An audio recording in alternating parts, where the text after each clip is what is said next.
Margaret? Okay. We'll come back to Abdelhamid and then Yvonne. Thank you, Stefan. First, where is Thor Winsland now? Can you locate him anywhere in? I can locate him. He's in. I can locate him. He's in Jerusalem. He is in Jerusalem. Okay. So, is he planning to visit Gaza or Rafah crossing like any other UN official? Look, everyone has different roles to play. A lot of the work that Mr. Venisland does is political. It involves meeting people and being on the phone and traveling and not always doing, having to go to Rafah and raise awareness. That is the job of others. His role is focused on the political aspects. I have another question, if you don't mind. Never. Okay. In the statement attributed to the spokesman for the Secretary General yesterday, that's me. It says that on the occasion of 1 month after 7 October, it says that the Secretary General reiterates his total condemnation of the act of terror committed by Hamas in Israel. So it's condemnation and addressed to Hamas, mentioned by name Hamas. Now, the statement continues and it says the Secretary General remains extremely distressed by the killing of civilian innocents. I'm always happy to answer questions, but I think you and I are having what in French we would call a dialogue de sourds. You do not need to quote my statements back to me. I understand that your job, in a sense, is to take them apart and criticize them and analyze them. Feel free to do that. But I made the statement yesterday on behalf of the Secretary General. What I would encourage you to do is read the body of the Secretary General's work. But I'm not going to explain what I just said yesterday. The words speak for themselves. The words speak for themselves. If you're... Why the word Israel is missing? Why? I want to understand why you don't mention Israel is committing these crimes in Gaza. Why? Why you mentioned Hamas but not mention Israel? I would... Those Palestinian kids... Abdelhamid, the statement was issued yesterday on a very particular day. I would encourage you to take 1 or 2 or 3 steps back and look at the body of everything the Secretary General has said, including you could look at what he said today in his Reuters event, and judge for that. But I'm not going to go and analyze my own words with respect. Yvonne. Hi, thanks, Steph. Just 2 quick questions. Human Rights Chief Volker Turk has described the Hamas attacks and what he calls the collective punishment by Israel of Palestinian civilians as war crimes. Is that wording that the Secretary General agrees with? Again, I think your colleague asked the same question. Mr. Turk has a very specific mandate.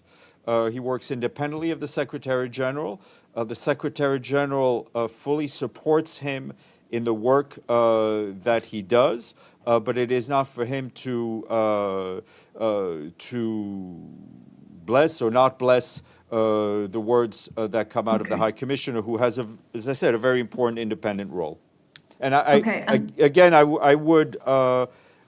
think the Secretary General spoke extensively on the situation in Gaza in this live event this morning at Reuters, and I would encourage you to listen to his words there.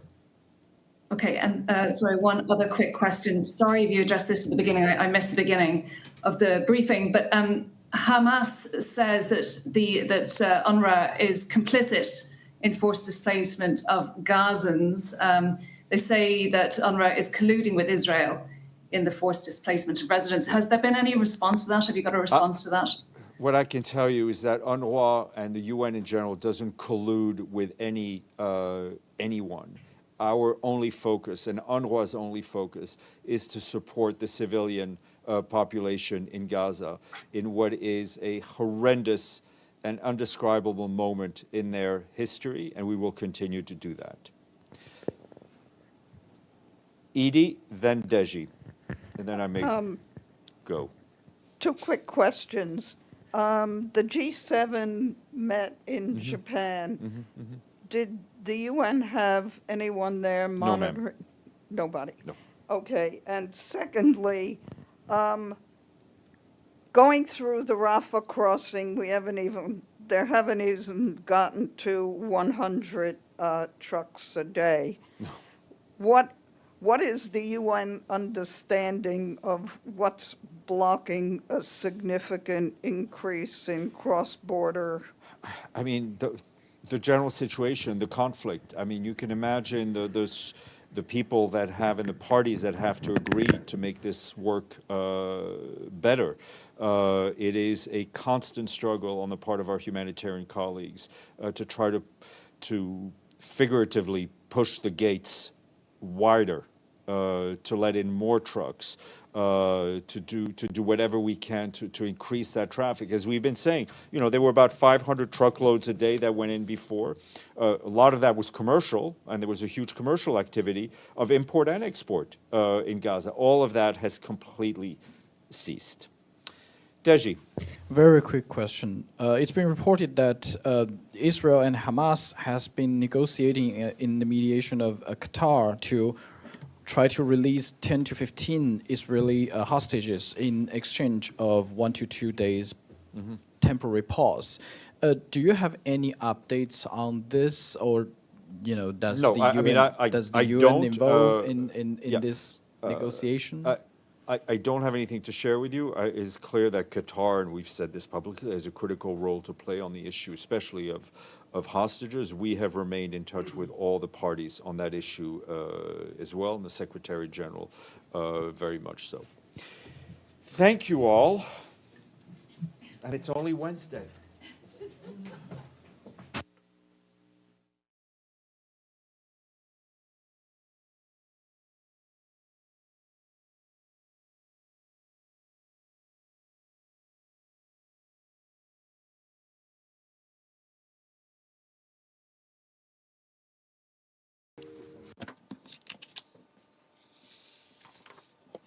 The 9,468th meeting of the Security Council is called to order. The provisional agenda for this meeting is the situation in the Middle East. The agenda is adopted. The Security Council will now begin its consideration of item 2 of the agenda. At this meeting, the Security Council will hear a briefing by Ambassador Ferit Hoxha, permanent representative of Albania, in his capacity as chair of the Security Council Committee established pursuant to Resolution 2140.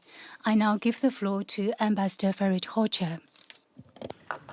Mr. President, I have the honor to report to the Security Council on the work of the committee pursuant to paragraph 19E of Resolution 2140.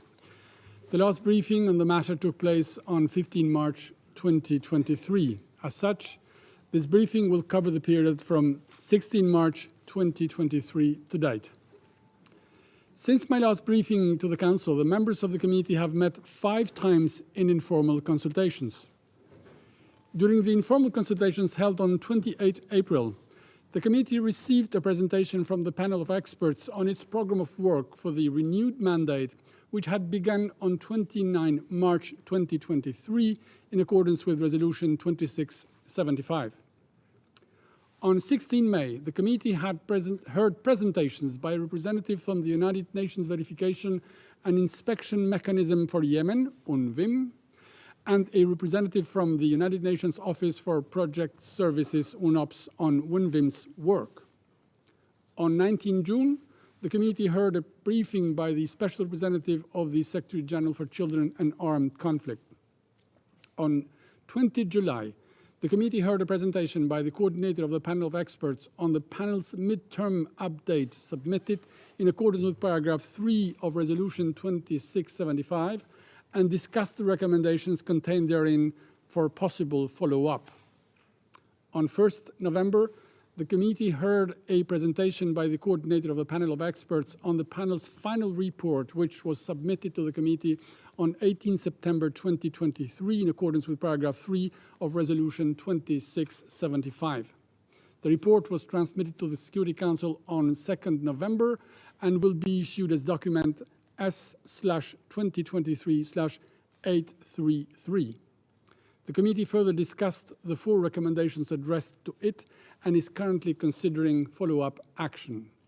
Also, during the informal consultations held on the 1st of November, the committee received a briefing from a representative of the Office for the Coordination of Humanitarian Affairs, OCHA, pursuant to paragraph 5 of Resolution 2664.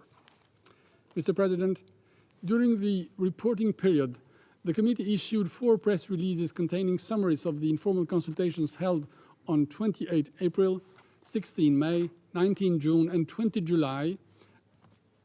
A press release was also issued on 26 September on the topic of children and armed conflict as it relates to the work of the committee. There are currently 12 individuals and 1 entity on the sanctions list of the committee. The committee did not receive any listing or delisting requests during the reporting period. The committee also did not receive any exemption requests.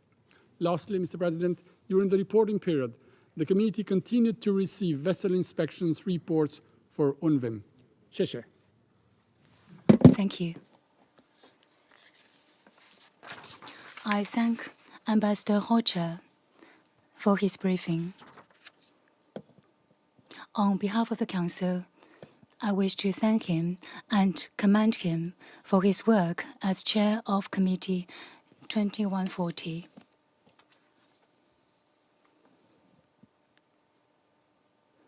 There are no more names inscribed on the list of speakers. The meeting is adjourned. Okay. The 9,469th meeting of the Security Council is called to order. The provisional agenda for this meeting is the situation in Libya. The agenda is adopted.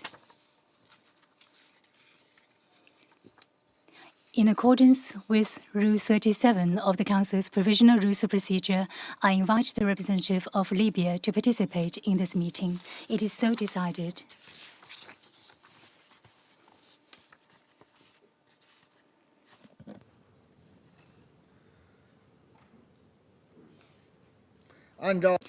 In accordance with Rule 39 of the Council's Provisional Rules of Procedure, I invite Mr. Karim Khan, Prosecutor of the International Criminal Court, to participate in this meeting. It is so decided.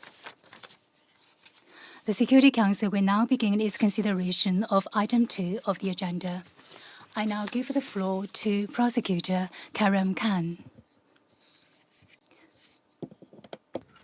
Mr. President, first of all, thank you for the opportunity to brief the Security Council today. I also wish to acknowledge and express my personal thanks to His Excellency, the Permanent Representative of Libya to the United Nations for his attendance at this session of the Council in New York. If I may, and with your leave, I would wish to begin by offering my really most profound condolences to the Libyan families, to the communities affected by the devastating flooding in Derna and in other parts of Libya that the world saw in September of this year.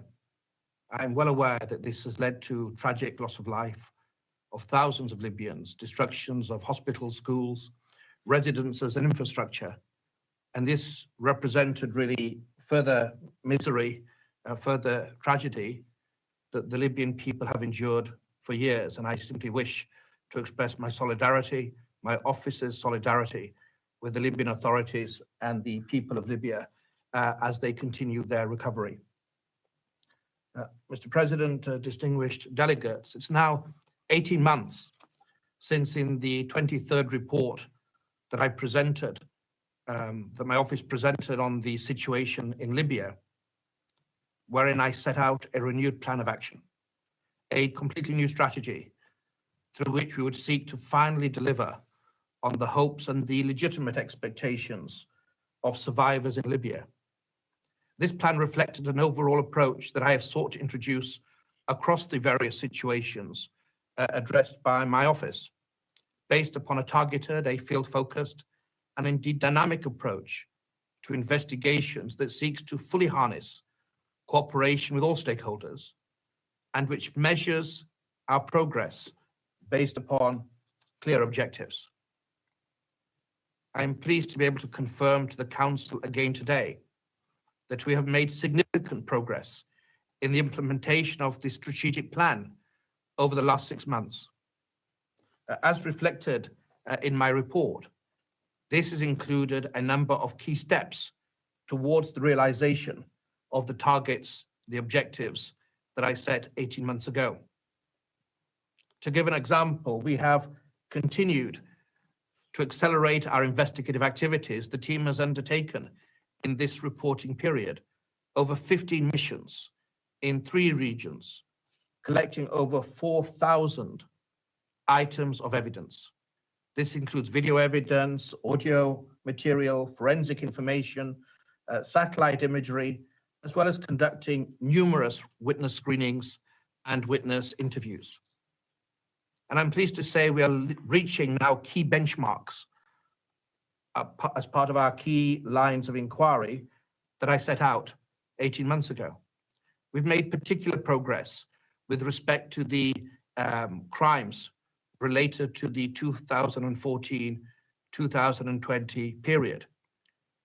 Those lines of inquiry against key suspects have successfully concluded. The office is now approaching the stage where investigative activities in relation to this priority line of inquiry that I detailed in my previous reports can be assessed as complete. Positive progress has also been made with respect to the lines of inquiry, such as the investigations regarding detention facilities and the investigations regarding crimes against migrants. We have deepened critically our engagement with those affected by alleged Rome Statute crimes. We've increased contact with victims associations, with representatives, and with civil society organizations on the Libya situation. And we've been significantly aided in that quest, in that objective, by the continuous presence my office has had in the region. Regional presence is absolutely essential to effective investigation and the prompt delivery of our mandate. And this increased engagement has enriched and helped to further accelerate the investigation, providing access to key new potential evidence and witnesses. As part of these efforts, in July this year, my office also held a multi-day training seminar with many different Libyan civil society organizations to discuss and explain the application of the guidelines for civil society organizations that we developed together with Eurojust. This is part of a joint endeavor, the partnership that I've previously mentioned, of trying to bring everybody on board, not have spectators, and to ensure that we try to more thoroughly and more completely investigate crimes under our jurisdiction. And Mr. President, we are also continuing our progress in harnessing advanced technology in the quest for more justice, wider justice, and more meaningful justice. In this reporting period, major steps forward include revolutionizing our approach to the use of technology in our investigations. And this has included, for example, transitioning our evidence holdings into the cloud to use a cloud-based evidence management system, which will allow the Libya team to draw on artificial intelligence, machine learning tools, such as automated transcription and translation of video and audio material. In this period, we have also launched OTP Link, which is a digital platform allowing for more secure transmission of information from external stakeholders, including witnesses. This is something that has become available not only to witnesses in the Libya situation, but also other situations addressed by the office as well. As highlighted in my report, our work has not been restricted to simply accelerating our own independent investigations and our prosecutions. I've said it before, Mr. President, and I want to underline my commitment. Deepening collaboration with national authorities through a more dynamic approach to cooperation and complementarity is central to my vision and the work of the office everywhere. And this renewed approach has been particularly impactful with respect to our investigations in relation to crimes against migrants in Libya. It really doesn't matter which flag is behind a judge or a prosecutor. Indeed, Mr. President, I've said, and I hope you won't tire of hearing it, that the central objective under the Rome Statute is that wherever possible, the flag behind a judge or the flag behind a prosecutor should be the flag of a member state of the United Nations and not the International Criminal Court. But we should judge our success not only by the number of prosecutions before the ICC, but by our integrity, by our resilience, by the rigor and professionalism of our independent investigations. And our ultimate assessment of the impact of this council referral for survivors and for the families and victims must actually incorporate the results that we have helped to deliver, the results that we have supported collectively in the domestic jurisdictions of member states. The office has to work as a hub, not as an apex, and we work in partnership with any state or national authority that wishes to join hands in the quest for more justice, more accountability, and less impunity. In line with this approach, Mr. President and distinguished delegates, over the last 6 months, my office has continued to work closely with the joint investigative team that is investigating crimes against migrants on the central Mediterranean route.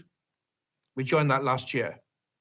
And this membership of that JIT, that joint investigative team, represents a fundamentally new way of working with national authorities.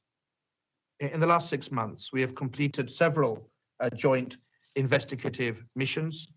We have held weekly information sharing meetings with these key partners, and we are accelerating collective action. An expert level meeting of the joint team was held last month at the end of October to share updates, to share information, and to prepare for the strategic level meeting that will be held next month. Based on this collective work, the office has been able to provide tangible support with respect to ongoing investigations and prosecutions, with respect to key suspects in human trafficking investigations and prosecutions in Italy and in the Netherlands. As also reflected in my report, our engagement and cooperation with the Libyan authorities remains at the heart. This morning, I received my own visa to Libya, to those of members of my office. And this, God willing, will also allow my next report to the Council to be given from the territory of Libya. I hope, inshallah, that can take place.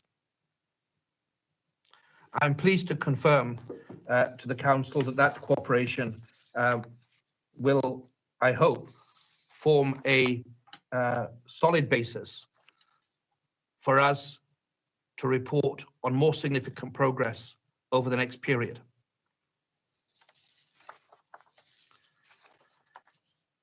Mr. President, in the last 6 months, through the partnership with affected communities, with the Libyan authorities, with international partners, we've continued our positive momentum in relation to the situation in Libya, and we are actually seeing real results.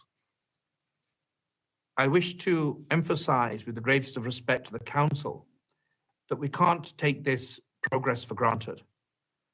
The resource constraints my office faces are real, they are profound, and they are placing increasingly critical pressure on our ability to deliver on our mandate across the different situations that we face.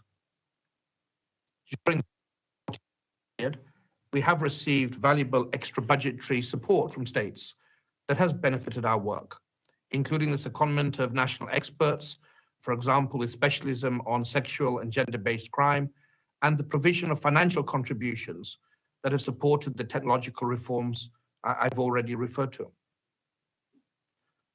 However, whilst these contributions had a positive impact, have allowed progress to take place, the last 6 months have rendered it even more apparent to me about the challenges we face due to what it can only be described as an inadequate, insufficient core budget for my office. And based on a fundamental strategic review of our work, and I've recently launched our 2023 to 2025 new strategic plan, I have identified significant resource shortfalls, and I have made a request to the Assembly of State Parties for an increased budget in 2024, particularly with regard to our ability to investigate financial flows that are relevant to the Libya situation and proceeds of crime. God willing, in December, at the Assembly of State Parties that will take place in New York, I will be making a request to all state parties of the ICC to demonstrate their continued commitment to the proper application of international law and the commitment to give the men and women of my office the resources needed so we can vindicate the rights of survivors in the Libya situation, but all those in every other situation as well, because of course every human life matters equally.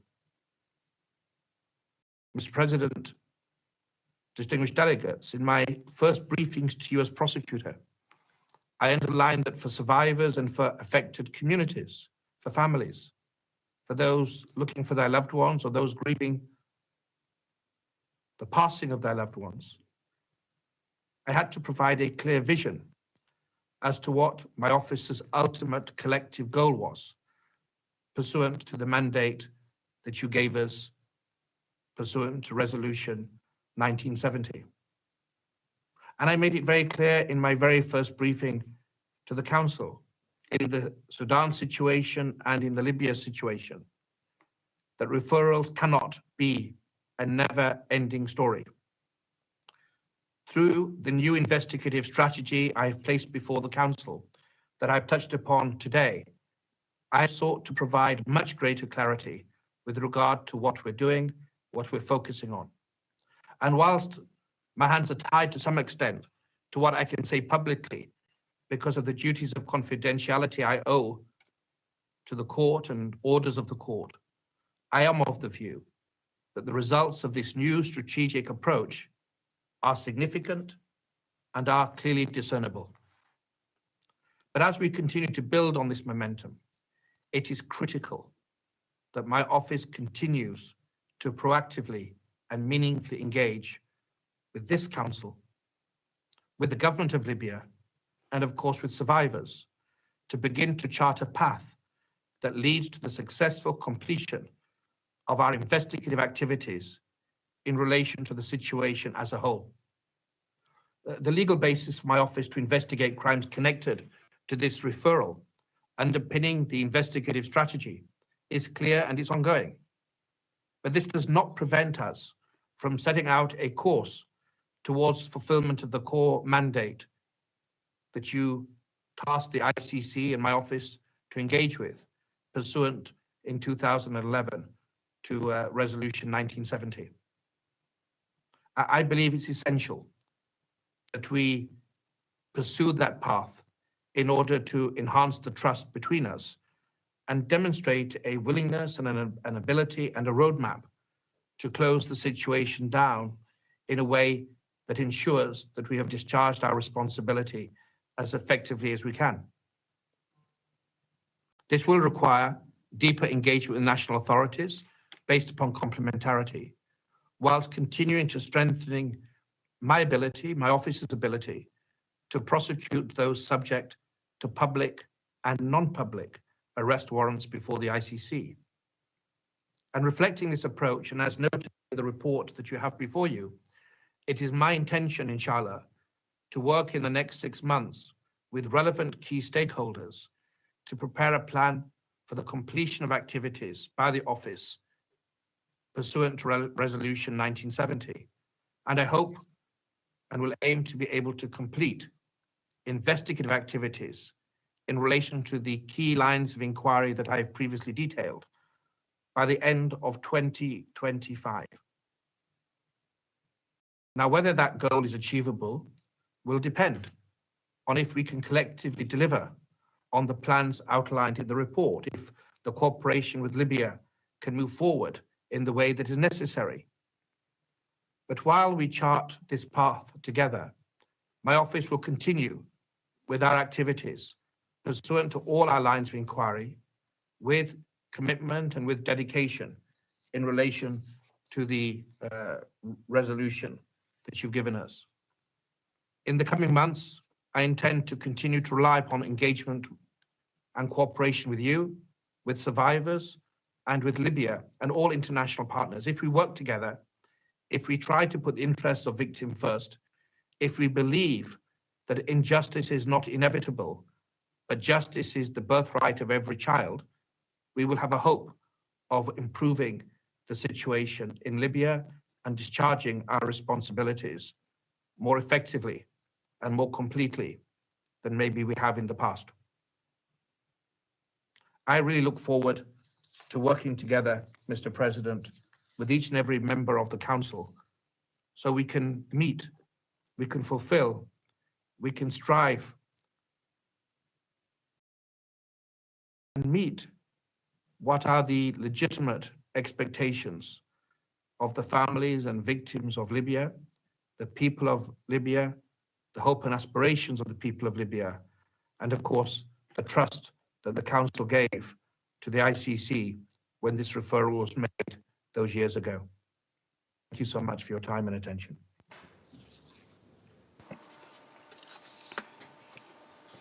I thank Prosecutor Khan for his briefing. I now give the floor to those Council members who wish to make statements. I give the floor to the representative of Japan. Mr. President, I thank Prosecutor Khan for briefing us on his 26th report on the situation in Libya. At a time when international peace and security is being challenged around the world, the International Criminal Court, as the central institution of the international criminal justice system, stands at the front line of the global fight against impunity. Perpetrators of serious crimes must be held accountable, and justice under the rule of law must be achieved. Japan welcomes the continued progress in the investigation led by the Office of the Prosecutor and its renewed strategy of April 2022, fully utilizing available resources and modern technologies. Japan also recognizes the support provided to the Prosecutor's Office by the United Nations Support Mission in Libya.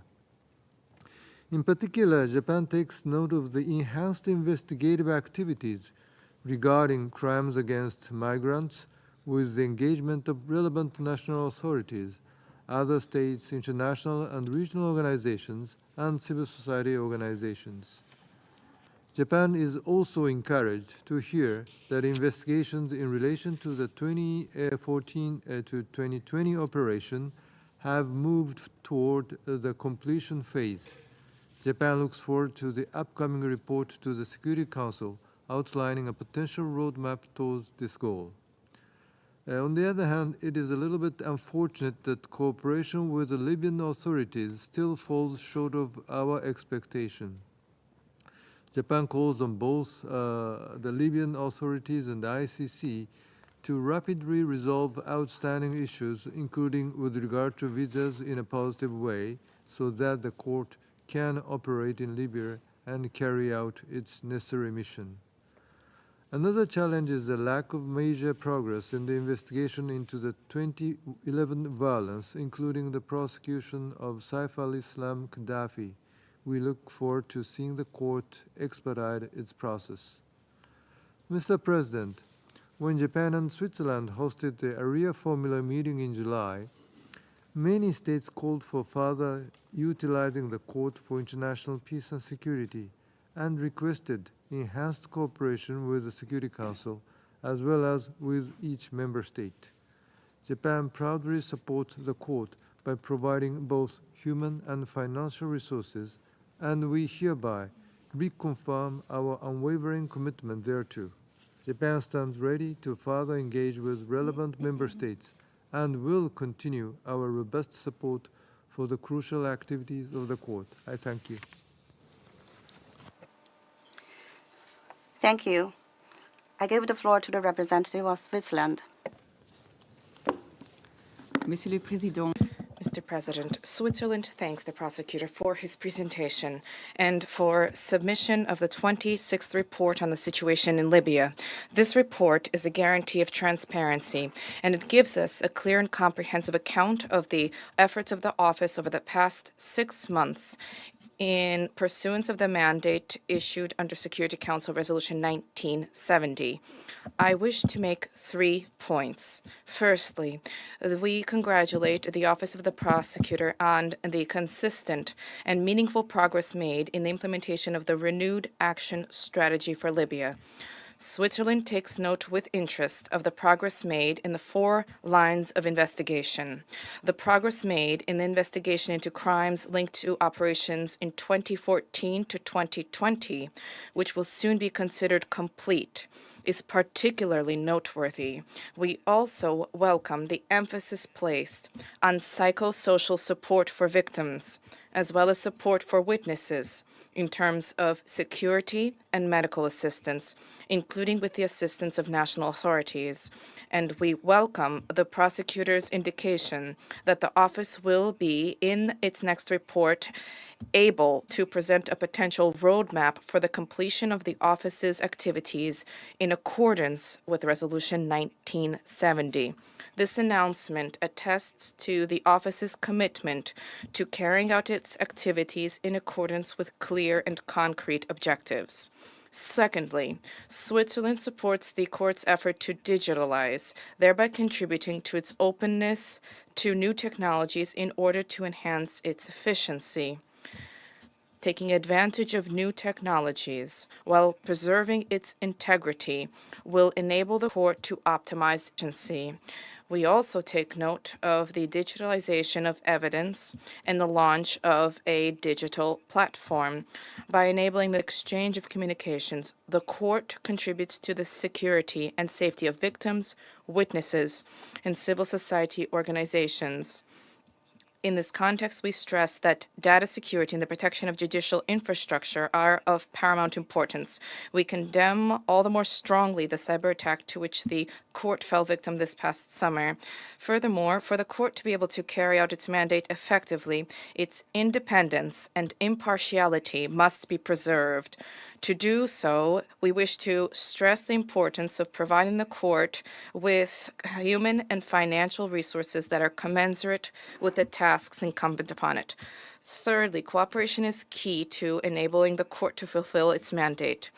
This is why we strongly encourage the Libyan authorities to continue their cooperation with the Office of the Prosecutor, specifically vis-à-vis the granting of visas. Visas are essential for the office to be able to conduct missions on the ground and to ensure its presence in Libya. We welcome the office's extensive cooperation with third states, particularly as regards crimes against migrants. This cooperation demonstrates a positive application of the principle of complementarity, which lies at the heart of the Rome Statute. We also have continued efforts to engage with civil society. We reiterate our concern about restrictions imposed on civil society in Libya. Lastly, we encourage the ongoing close cooperation between UNSMIL and the Office of the Prosecutor, particularly during field missions. Mr. President, I wish to conclude by echoing Noura Al-Jerbi, who addressed this Council last August. By holding individuals and institutions responsible for past wrongs, Libya can build the foundation of trust, stability, and progress, which are essential for a peaceful future. Switzerland wishes to reaffirm its full support for the International Criminal Court. As everybody here knows, there can be no peace without justice. Thank you. Thank you. I now give the floor to the representative of Ghana. Mr. President, I would like to begin by thanking Mr. Karim Khan for presenting to this Council the 26th report of the prosecutor on the situation of Libya.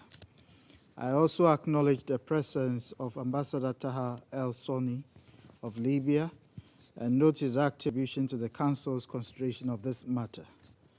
Over the course of the past 23 months, and as a member of this Council, Ghana has strived to support the efforts of the prosecutor in furtherance of his mandate established by Resolution 1970. As we make our last statement on this agenda item, during our present membership of the Council, our confidence in the work of the prosecutor remains undiminished, and we commend the strong progress made in the implementation of the renewed strategy of the Office in relation to the situation in Libya. We join in welcoming the continued transparency and clarity provided by the Office with respect to the progress made on the 4 key lines of inquiry under this strategy, and are happy to note the conclusion of the lines of investigation against key suspects of the crimes related to the 2014 to 2020 operations. We look forward to the prosecutor's potential roadmap for the completion of activities pursuant to Resolution 1970. Mr. President, on the lines of inquiry addressing the detention facilities and crimes against migrants, Ghana, together with other African members of the Council, continue to express grave concern about the human rights violations of migrants wherever it occurs, and we reiterate the call for perpetrators of such crimes in Libya to be held accountable. We therefore hope that the progress made by the Office with respect to crimes against migrants will serve as an important reference for accountability and as a deterrence to others who commit crimes against migrants. Mr. President, in furtherance of the principle of complementarity, which is at the heart of the Rome Statute and has been a common refrain of Ghana during our meetings, we welcome the commitment of the prosecutor to work more closely with national authorities to deliver accountability for international crimes, and welcome the cooperation of the 6 third states in line with this principle. As part of efforts by the Office of the Prosecutor to effectively implement the mandate provided by the Council, we believe that the approach of complementarity and cooperation will also help build the capacities of Libyan institutions as well as third states towards national trials of indictees. We commend the efforts at innovation and the use of the OPT link for the Libyan and other situations as relates to external stakeholders, including witnesses. We encourage the continued cooperation and partnership of the authorities of Libya for the work of the Office of the Prosecutor, and underscore the importance of full cooperation of all relevant national authorities for the success of the work of the prosecutor as envisaged by Resolution 1970, especially relating to the issuance of entry visas and access to documents and places of interest to aid investigations. Finally, Mr. President, in furtherance of the referral made by the Security Council to the Court of this matter, Ghana urges sustained support of the Council for the necessary financial resources required by the Court to discharge its mandate. We reaffirm our support for the call by the Assembly of State Parties for additional funding to the Court's 2024 budget proposals. We also express appreciation to the United Nations entities, including UNSMIL, for their continued support of the work of the Office of the Prosecutor on the situation in Libya, and underline the importance of ongoing support in anticipation of increased field missions to Libya in the coming months. Outside of the Council, Ghana would continue to follow this matter closely in line with our international law commitments and provide support for relevant process as would be necessary to support the peace and stability of Libya. I thank you. Thank you. I give the floor to the representative of UK. Thank you, Mr. President. I would like to start by thanking Prosecutor Khan for his important briefing today on the occasion of the 26th report of the Prosecutor of the ICC on the situation in Libya. The United Kingdom gives its full support to the President's ongoing investigations, and we welcome his latest report to the Council. We welcome the good progress in the implementation of the renewed strategy of the Office of the Prosecutor, in particular, the indication from the Prosecutor that the Office will be in a position to outline a potential roadmap for completion of their activities pursuant to Resolution 1970 in his next report.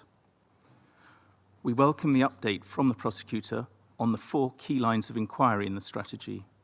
We are pleased to note the increased engagement with witnesses, survivors, and civil society through the Office's continuous presence in the region. Justice is vital to long-term security and stability. We note also the progress made by the Office with respect to crimes against migrants and the efforts to work more closely with national authorities to deliver accountability for relevant crimes. We recognise the Prosecutor's call for resources to address the identified strategic risks and the need to ensure the Office is sufficiently resourced to conclude its investigations. The ICC is an important tool to deliver justice for Libya through transparent investigation. We must therefore ensure that the ICC is in a position that it can set out and deliver a roadmap to complete investigations and to do justice for the people of Libya. In this respect, we welcome UNSMIL's support and engagement with the ICC investigation. However, we also emphasise the importance of cooperation of the Libyan authorities with the ICC investigation in accordance with the requirements of Resolution 1970. Such cooperation includes the issue of visas to ICC staff, the provision of documentation and the surrender of individuals subject to arrest warrants. In conclusion, Mr. President, we underline that the UK remains committed to working with the Prosecutor's Office and urge them, along with the Libyan authorities, UNSMIL and others, to build on the progress to date and to ensure the delivery of justice for the people of Libya. Thank you, Mr. President. I thank the representative of the United Kingdom. I now give the floor to the representative of Albania. Thank you, Mr. President. I thank Prosecutor Khan for today's briefing, which highlights the key investigative elements included in its 26th report, further to Resolution 1970 of 2011. We also welcome the presence of the representative of Libya in today's meeting. As a party to the Rome Statute, Albania is a strong supporter of the ICC in its mission of delivering justice for international core crimes. The ICC is playing an important role in pursuing justice in Libya, despite the multiple issues, including the devastating floods. Allow me at this point to express our solidarity with the people of Libya. Mr. President, Albania commends the tangible progress achieved in all fields of inquiries and appreciates the cooperation established between UNSMIL, the Office of the President of the Council, and the Office of the Prosecutor. We also welcome the cooperation with the Fugitive Track Unit of IRMCT in bringing to justice the perpetrators. As we have stated before in this chamber, we consider the ICC as a key component of the global struggle to end impunity and strengthen accountability. It represents the only hope for the victims of atrocity crimes to receive justice. We fully support it. Mr. President, the independence universal principle, I believe, we all share, and any attempt to undermine the impartiality, the independence of the courts goes against the UN Charter and shared values. Albania condemns the cyber attack against the court's infrastructure. Any effort to put pressure on judges or interfere in the judicial processes is unacceptable. Mr. President, we urge the Libyan authorities to promote and protect human rights, to protect civilians, including migrants, and to deliver justice for the atrocity crimes committed in Libyan territory. In this regard, the office's presence in Tripoli must speed the evidence collection process and support the victims of such horrific crimes. Albania welcomes Prosecutor Khan's vision for the completion of a new strategy in a reasonable time frame. This is the way to make sure that the perpetrators of atrocity crimes at large will face justice soon. We commend the ICC collaboration with the independent fact-finding mission on Libya and its engagement with affected communities and civil society in gathering evidence on extrajudicial killing, torture, rape, sexual slavery, inhuman treatment, and crimes against migrants. Albania fully supports the Trust Fund for victims, aiming to reintegrate them in society. Particular protection must be given to women and children. This is a momentum for accountability, a unique opportunity for Libya to ensure justice, support reconciliation, and cut once and for all the links with the dark past. As this is Albania's last meeting on ICC Libya, I would like to assure you that Albania will continue to stay beside the victims of atrocities and work closely with Libya, ICC, and other partners in promoting human rights, rule of law, and reconciliation.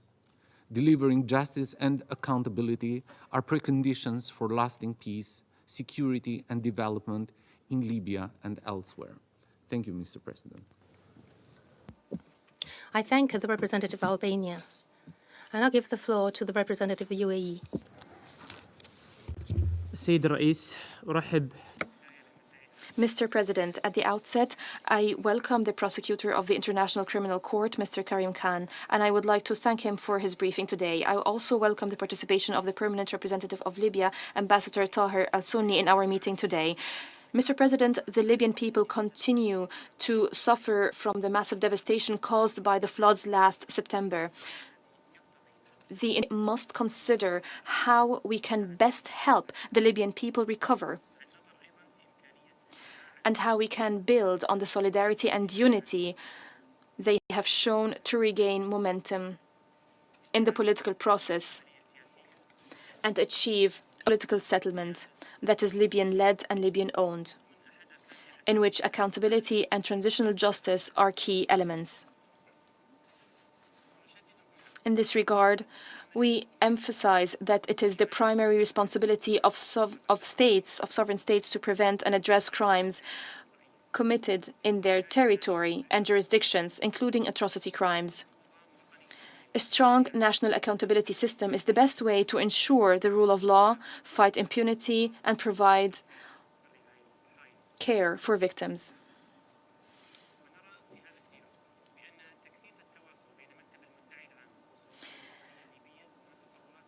We are encouraged in this regard by the Office of the Prosecutor's increased engagement with national authorities, ICC's fundamental principle of complementarity, and we stress the importance of continuing and deepening that cooperation with the relevant national authorities in Libya through engagement and dialogue. Investigating the crimes committed against migrants is one of the urgent and most important priorities of the ICC. These important investigations must be carried out through active cooperation with the national Libyan authorities and with strong support for their national efforts. Close and intensified international cooperation is also necessary to dismantle the transnational organized criminal networks that prey upon migrants and displaced persons, including in countries of origin, destination, and transit. In conclusion, we affirm the UAE's support by the United Nations in support of Libya, and we hope that concerted efforts would be made to realize the legitimate aspirations of the people of Libya and to restore security and stability in the Middle East and North Africa. We stress here that achieving peace in the region will not be possible without stopping the bloody war on the Gaza Strip, where women and children are bearing the brunt of its impact. This war threatens to expand across the wider region, which has been witnessing escalating tensions. I thank you. I thank the representative of UAE. I now give the floor to the representative of the United States. Thank you, Mr. President. And thank you, Prosecutor Khan, for your briefing to the Security Council on the Office of the Prosecutor's work on the situation in Libya. At the outset, I extend the deepest sympathy of the United States to all those in Libya affected by the tragic loss of life following the devastating storm almost 2 months ago. Libyan leaders must now come together to put the needs of flood victims first and carry out a unified approach to reconstruction, coordinated between the East and West, with transparency guarantees and support from the international community. The United States voted for Security Council Resolution 1970 in 2011 and has steadfastly supported the ICC's investigation into atrocities in Libya since its adoption, as a recognition that justice for the victims of atrocities and accountability are the necessary foundations for a future Libya that is peaceful, free, and secure.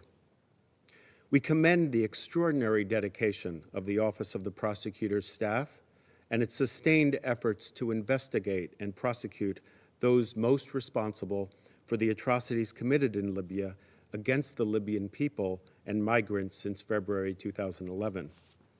In particular, we are encouraged by the Office of the Prosecutor's progress on the 4 key lines of investigative inquiry. We are heartened that the Office of the Prosecutor is taking a twin approach to investigations. First, strengthening its capacity to undertake the core prosecutorial functions of gathering and analyzing evidence, including forensics, open source investigations, and enhancing legal cooperation, while second, meaningfully engaging civil society and supporting victims and witnesses, including through prioritizing psychosocial rehabilitation and trauma-informed approaches. The legal element and the human element are both fundamental. Libyans and migrants have suffered torture, rape, extrajudicial killing, arbitrary arrest, and prolonged pretrial detention. To honor their rights, their dignity, and their humanity, we must ensure that the individuals most responsible, either directly or indirectly, are held accountable, and that victims receive assistance throughout their recovery and rehabilitation. Mr. President, we welcome the Office of the Prosecutor's deepening cooperation with third states, international bodies, and regional organizations. This cooperation multiplies the available avenues for joint action to pursue accountability for a range of crimes. While we are disappointed at the absence of steady and reliable cooperation by the Libyan national authorities during the reporting period, we are encouraged that there may be a more positive trajectory for engagement with them. We call on Libyan authorities to further increase their cooperation with the court, including by granting visas to those involved in critical investigative missions, enforcing arrest warrants, and swiftly finalizing the establishment of an Office of the Prosecutor Liaison Office in Tripoli. Ensuring justice and accountability for the horrific crimes committed in Libya since the Security Council adopted Resolution 1970, including those of former senior officials of the Gaddafi regime, such as Saif al-Islam Gaddafi, is a task that falls to all of us. We must all look for ways to effectuate this referral and its imperative of cooperation, including through providing the ICC the support it needs to be successful. Justice and accountability will be essential to build a future for Libya that is marked by peace, the rule of law, and respect for the dignity of every human being. The people in Libya deserve nothing less. Thank you, Mr. President. I thank the representative of the United States. I now give the floor to the representative of Malta. Thank you, President. And let me thank Prosecutor Khan for the report and his briefing this morning. I reiterate Malta's strong support for the work of the International Criminal Court and the tireless efforts of the Office of the Prosecutor in pursuing justice for victims of the most horrific crimes in different conflict situations. I also welcome the permanent representative of Libya to today's meeting. The ICC's work in relation to the Security Council's referral of the Libyan situation is critical not only for accountability for international crimes, but also for long-term peace and stability in the country. In this regard, we are pleased with the progress made during the reporting period on the implementation of the renewed strategy of the Office for the Situation in Libya. We want to mention the significant progress across the lines of inquiry, particularly in addressing the 2014-2020 operations, where lines of investigation against key suspects have been successfully concluded and the Office is approaching the stage of completion of the investigative activities. We are also encouraged by the positive progress with respect to the inquiries addressing detention facilities and alleged crimes against migrants. We commend the accelerated engagement with Europol on these crimes, as well as with relevant national authorities, through the joint team established to support the investigations. The proactive policy of cooperation with third states, regional organizations, and international partners enhances complementarity and is essential to achieve the objectives of the mandate. We remain extremely concerned about the occurrence of crimes against vulnerable individuals.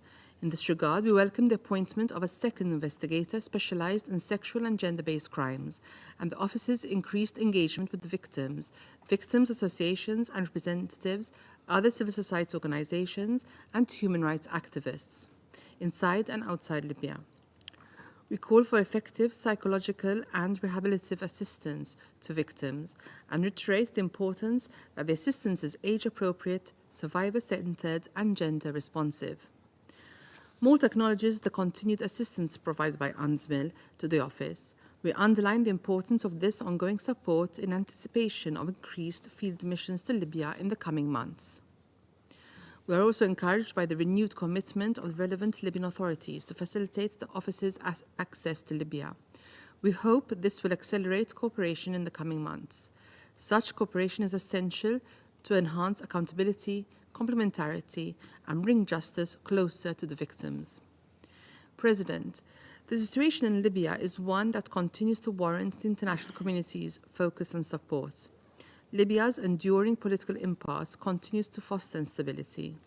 Our collective aim is to ensure a durable and sustainable peace, which can only be achieved if there is justice for the victims and survivors of atrocity crimes. It is for this reason that Malta maintains its unwavering support to the court in all its efforts towards accountability. I thank you. I thank the representative of Malta. I now give the floor to the representative of the Russian Federation.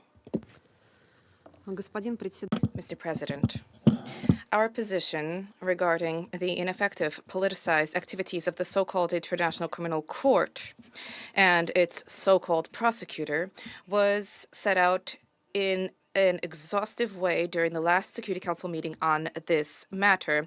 This position has not changed in any way, and it is available for familiarization in the verbatim record dating 11 May 2023, and has been also posted on the website of the Permanent Mission of the Russian Federation to the UN. Today, however, we once again have to pose the question, why is the Security Council spending time on useless runarounds with the ICC? The latest report of the prosecutor in substance is just as empty as is his promise to prioritize the consideration of the situations referred by the Security Council. Year after year, we read the same runarounds, only the words change, but we continue the same discussion, and for some reason we make an appearance as if something is happening. With interest, we read about Mr. Hahn dealing with matters, for example, of migrants. However, what do we hear from him about this? We hear that he is cooperating with the structures of the European Union on this question, whereas at the same time, in fact, what he should have been doing is there are violations against migrants. And this is a picture which is very telling and usual. The situation is the same on all situations. On Darfur, for example, the same. The result is not just non-existent, but it is negative. If we are to take into account the situation in Libya and Sudan, in principle, there's nothing surprising here. The only real priority for the ICC are made-to-order trials, which are shamelessly paid for by Western countries, which inject into the pseudo-court millions of dollars in the guise of voluntary contributions. Against this backdrop, it is surprising to hear the constant complaints from the ICC about a shortage of funds. Even its regular annual budget is twice as large as the United Nations International Court. And this is not taking into account the generous sponsors and assistance from sponsors. And despite this, some of our colleagues at the Council are calling for consideration for additional financial influence to assist the court. We believe that the ICC has, for a long time, we have seen a decay and deterioration of the court, and this has been going for far too long for us to believe that additional funds can redress the situation. In this connection, we wish to propose another measure. Let us consider recalling from the ICC situations that had previously been referred to it on Libya and Sudan. If the Council could refer those situations to it, in our view, they can be then recalled. And this would be very useful because the Council would be free of having to listen to these so-called reports, and then we would have an opportunity to begin to deal with delivering real assistance to these countries, including on the question of reinforcement of their legal systems. The political trial and national reconciliation needs to be in the hands of the peoples of these countries. The ICC here is clearly not helping. The years of procrastination of the pseudo-court and its officials on Libya and Darfur speak for themselves. And this is more striking than what can be seen in any report. These reports on the imitation of the work are heard twice a year, and this is clearly a pointless waste of our time. This time should be dedicated to other far more significant issues. Right now, for example, the question of Middle East settlement is a priority for the Council, should be. For years, we have heard another premise, that the investigation of the ICC, by the ICC into any given situation allegedly prevents the situation from escalating and allegedly deters the parties from perpetrating grave crimes under international law. Of course, this sounds great, but let's take a look at the reality. In our view, a good illustration of this is the current crisis in Palestine, a situation where the ICC has been preliminarily studying since 2015 and has been formally investigating since 2021. On the 6th of November, nearly 1 month after escalation, the United Nations Secretary General stated that more UN aid workers were killed than in any comparable period in the history of our organization. He also said that Gaza is becoming a graveyard for children. Each day, hundreds of girls and boys die or are injured. It would seem that if back in 2021, the investigation into the situation in Palestine has been ongoing since 2021, the ICC, then some kind of action could have been undertaken, arrest warrants could have been issued, for example. But no, we don't see anything of the kind. The British pseudo-prosecutor lectures us about international humanitarian law. It is not clear to whom these lectures are addressed. Wake up, Mr. Khan. UN agencies, with directness that is unusual for them, are talking about war crimes. And moreover, there is nothing surprising in the inaction of the pseudo court when it comes to the situation in Palestine. If anybody harbored any illusions about this organization, I think that now there should be no doubt. This situation has shed light on any dark spots in this question. The ICC prosecutors play a leading role only when this is beneficial to the West. They are willing to cobble together tailor-made arrest warrants in mere days.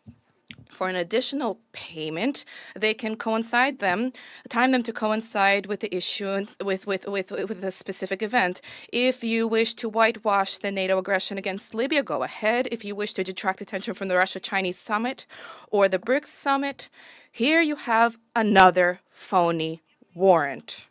And the opposite is also true. When the investigations are detrimental, when the investigation is detrimental to Western interests, they end. What the current British prosecutor ICC with the investigation of the war crimes by US and British soldiers in Iraq and Afghanistan. In this connection, we pity the Palestinians who, to the last, pinned genuine hopes on the ICC. This pro-West pseudo-court is something from which no justice can be expected from.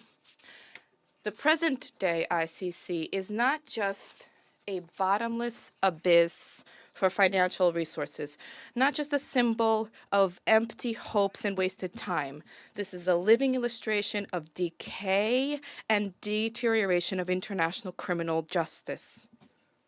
It is a great pity that this is all happening before our very eyes, when all of the ideals of Nuremberg were betrayed. Thanks to the efforts of its corrupt officials, the ICC has morphed into a punitive instrument for political score settling with those who fell foul of the collective West. What can this kind of corrupt organization have in common with justice? Mr. President, we wish to once again emphasize that the ICC, as a puppet-like, politicized structure, a structure that was actually established on the basis of an agreement between a limited number of countries, that the ICC, therefore, in principle, should not be empowered to encroach upon the normal operations of the United Nations and its bodies. Not a penny from the regular budget of the United Nations should be allocated to this like court. We demand that the Secretary General strictly comply with this. Thank you, Mr. President.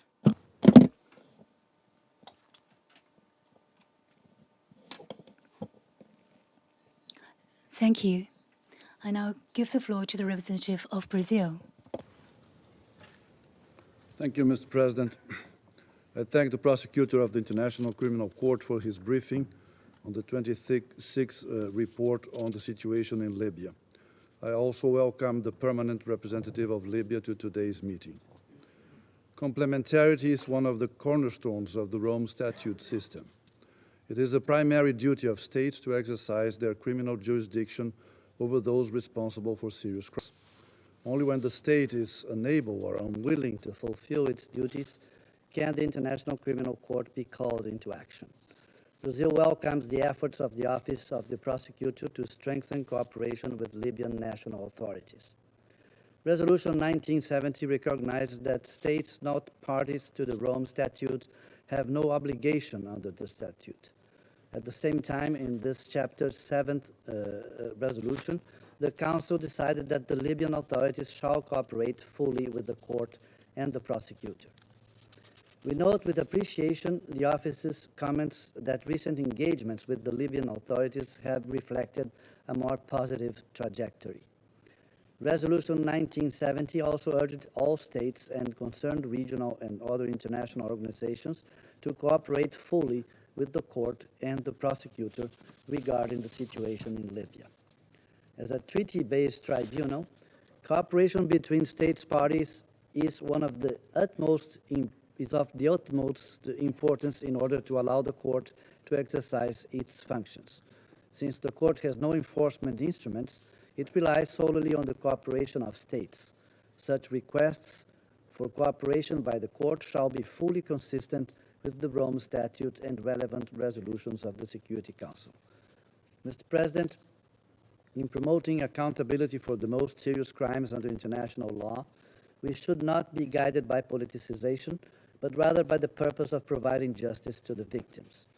Brazil, therefore, welcomes the efforts to empower victims, witnesses, and affected communities, both inside and outside Libya. We encourage the prosecutor to further engage with victims and their representatives. To avoid criticism of selectivity and double standards, all victims of the most serious crimes must be treated equally, regardless of the situation under investigation. Although there has not been any judgment in the Libyan situation so far, we welcome the efforts made by the Office of the Prosecutor to collect evidence. Brazil appreciates the progress made in the investigations. In order to be fully transparent, we encourage the prosecutor to provide additional information with respect to his 4 key lines of inquiry. Brazil expects that the efforts of the Office of the Prosecutor will ensure justice and accountability in accordance with the principle of complementarity. We hope that a fruitful relationship between the Office of the Prosecutor and Libyan authorities will foster a culture of justice and accountability in Libya. Thank you. I thank you for your statement. I now give the floor to the representative of Ecuador. Gracias. Thank you, Mr. President.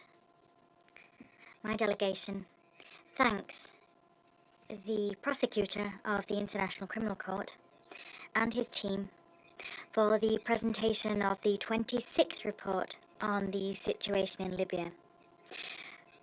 We welcome Libya's representative to this meeting. Mr. President, impunity undermines efforts to resolve conflicts within societies. It also perpetuates cycles of violence. Consequently, the referral of the situation in Libya to the International Criminal Court is of the utmost importance, not only to achieve accountability for the crimes committed, but also to achieve long-term peace and stability in the country.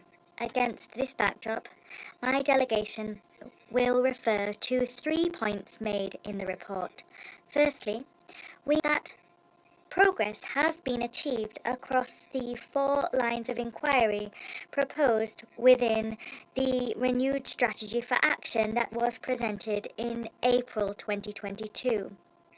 That progress was made possible thanks to the court's broadening the scope of its investigative activities and thanks to the information obtained from victims and their families, as well as that obtained from civil society organizations, international organizations, and third states.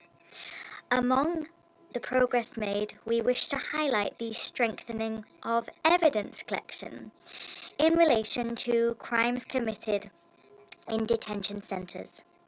Moreover, we welcome the appointment of experts with specialized knowledge in the trafficking of persons in the region, their appointment to the Libya Unified Team. We trust that the support of these experts will serve to combat the impunity which has characterized the crimes perpetrated against migrants, including sexual and gender-based crimes. Secondly, the full cooperation of the Libyan authorities is vital to ensure that the Office of the Prosecutor, while strictly adhering to the principle of complementarity, is able to discharge its mandate. In this connection, we urge the Libyan government to reaffirm its commitment to cooperating through tangible endeavors, such as the issuance of visas for a technical team, The only goal of this technical team is to meet with the Libyan counterparts. We also support the cooperation between the Office of the Prosecutor with third states. That cooperation has fostered progress in investigations of those responsible for crimes against migrants. And we also welcome the ongoing support that the office receives from UNSMIL. Thirdly, we reiterate our at the budgetary constraints facing the Office of the Prosecutor. According to the report, these constraints are one of the primary challenges that the office faces when it comes to implementing its mandate. This situation has occurred repeatedly and makes it patently clear that the United Nations must cover the costs of cases referred to the court by the Council. Moreover, Mr. President, we welcome the prosecutor's indication that in his next report he will be in a position to propose a roadmap to complete the office's activities pursuant to Resolution 1970 of 2011. Mr. President, to conclude, we underscore the role that the ICJ, says the Speaker, plays for international peace and security, and we reaffirm our support for the court's independence and impartiality. Thank you. Thank you. I now give the floor to the representative of Gabon.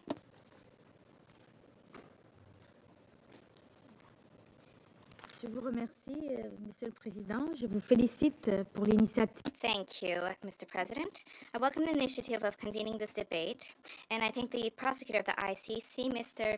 Karim Khan, for the presentation of the 26th report of the court pursuant to Security Council Resolution 1970. I welcome the presence among us of the representative of Libya. We note with satisfaction that tangible progress has been made in the reevaluation of the strategy for the investigation and analysis of evidence regarding alleged grave crimes perpetrated in Libya in 2011, crimes related to military operations in 2014 and 2020, as well as crimes perpetrated against migrants. The conduct of this strategy is based on an inclusive approach, an approach which has also prioritized use of artificial intelligence as well as automatic learning tools. These tools help to further enrich the already broad qualitative and quantitative range of means made available for investigative teams. We welcome the tireless efforts of the interlocutors, the experts, eminent institutions and organizations. They have helped us to reach the almost final phase of the process of investigations, which would help to facilitate the identification of the alleged perpetrators and the presumed perpetrators of crimes. Moreover, the making available of the digital platform of the Office of the Prosecutor to facilitate the collective information while guaranteeing protection of users is a critical tool. Gabon wishes to reaffirm its appreciation for efforts of coordination and assistance by third states and relevant stakeholders as part of the principle of complementarity.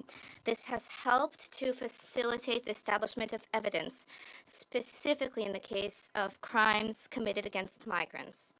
My delegation takes note of the budgetary constraints that the Office of the Prosecutor faces. It is evident that in order to deliver upon this important mandate, it is our duty to ensure budgetary stability for the office in order to facilitate the efforts of the prosecutor to conduct the mission in a predictable way with all of the necessary flexibility. We encourage the prosecutor to continue to work closely with the Libyan authorities, while at the same time bringing in international and regional stakeholders to a greater degree, as well as civil society. They can help to contribute meaningfully to the success of this broad and delicate undertaking. To that end, the emphasis on dialogue with victims, victims associations, local communities, and civil societies is a critical aspect and should be enhanced. Turning to promotion of justice, there's a need to prioritize an approach that promotes the establishment of truth, justice, and reparations, as well as the guarantee of non-repetition. Mr. President, the fight against impunity needs to remain an overriding priority for all. This requires support from the international community in order to provide the Office of the Prosecutor with the necessary means in this important mission. My delegation is cognizant of the volatility of the security context in which the new investigation strategy of the prosecutor has been rolled out, and we appreciate the efforts. The military political crisis that has been plaguing Libya for more than a decade remains deeply entrenched. Armed violence is far from having been contained. Under this climate of terror and fear, victims and witnesses may feel threatened, which makes the delivery of justice all the more complicated and perilous. I wish to take this opportunity to once again applaud the logistical support for strategic operations which has been carried out by UNSMIL, whose presence on the ground contributes to facilitating the necessary security arrangements for the prosecutor and his team in the field. In this regard, we encourage the Special Representative, Mr. Abdoulaye Batili, to continue his efforts, and we assure him of our full support. To conclude, Mr. President, I wish to emphasize the paramount necessity to establish conditions for restorative justice for the murderers of the Libyan people. This requires the full conduct of the political process in line with the relevant Security Council resolution, specifically 2570. With a view to a peaceful, lasting settlement to the crisis that has been plaguing Libya.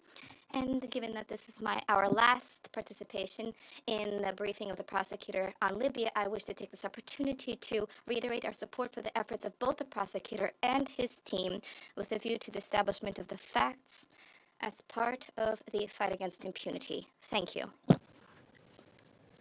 Thank you. I give the floor to the representative of France.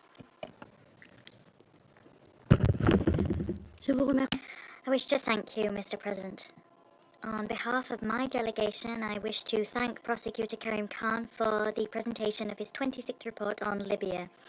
And we welcome the presence of the permanent representative of Libya in this room. The International Criminal Court plays a vital role in combating the impunity which cloaks the perpetrators of the most serious crimes and responds to the need for justice expressed by the victims. And that all contributes to strengthening the integrity of an international order based on law.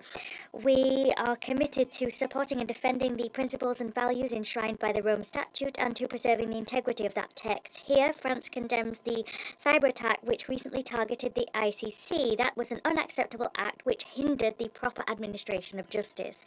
We reaffirm our full support for the court and its staff as they discharge their mandate and conduct their activities, all of which aim to do justice for the victims of the most serious crimes under international law.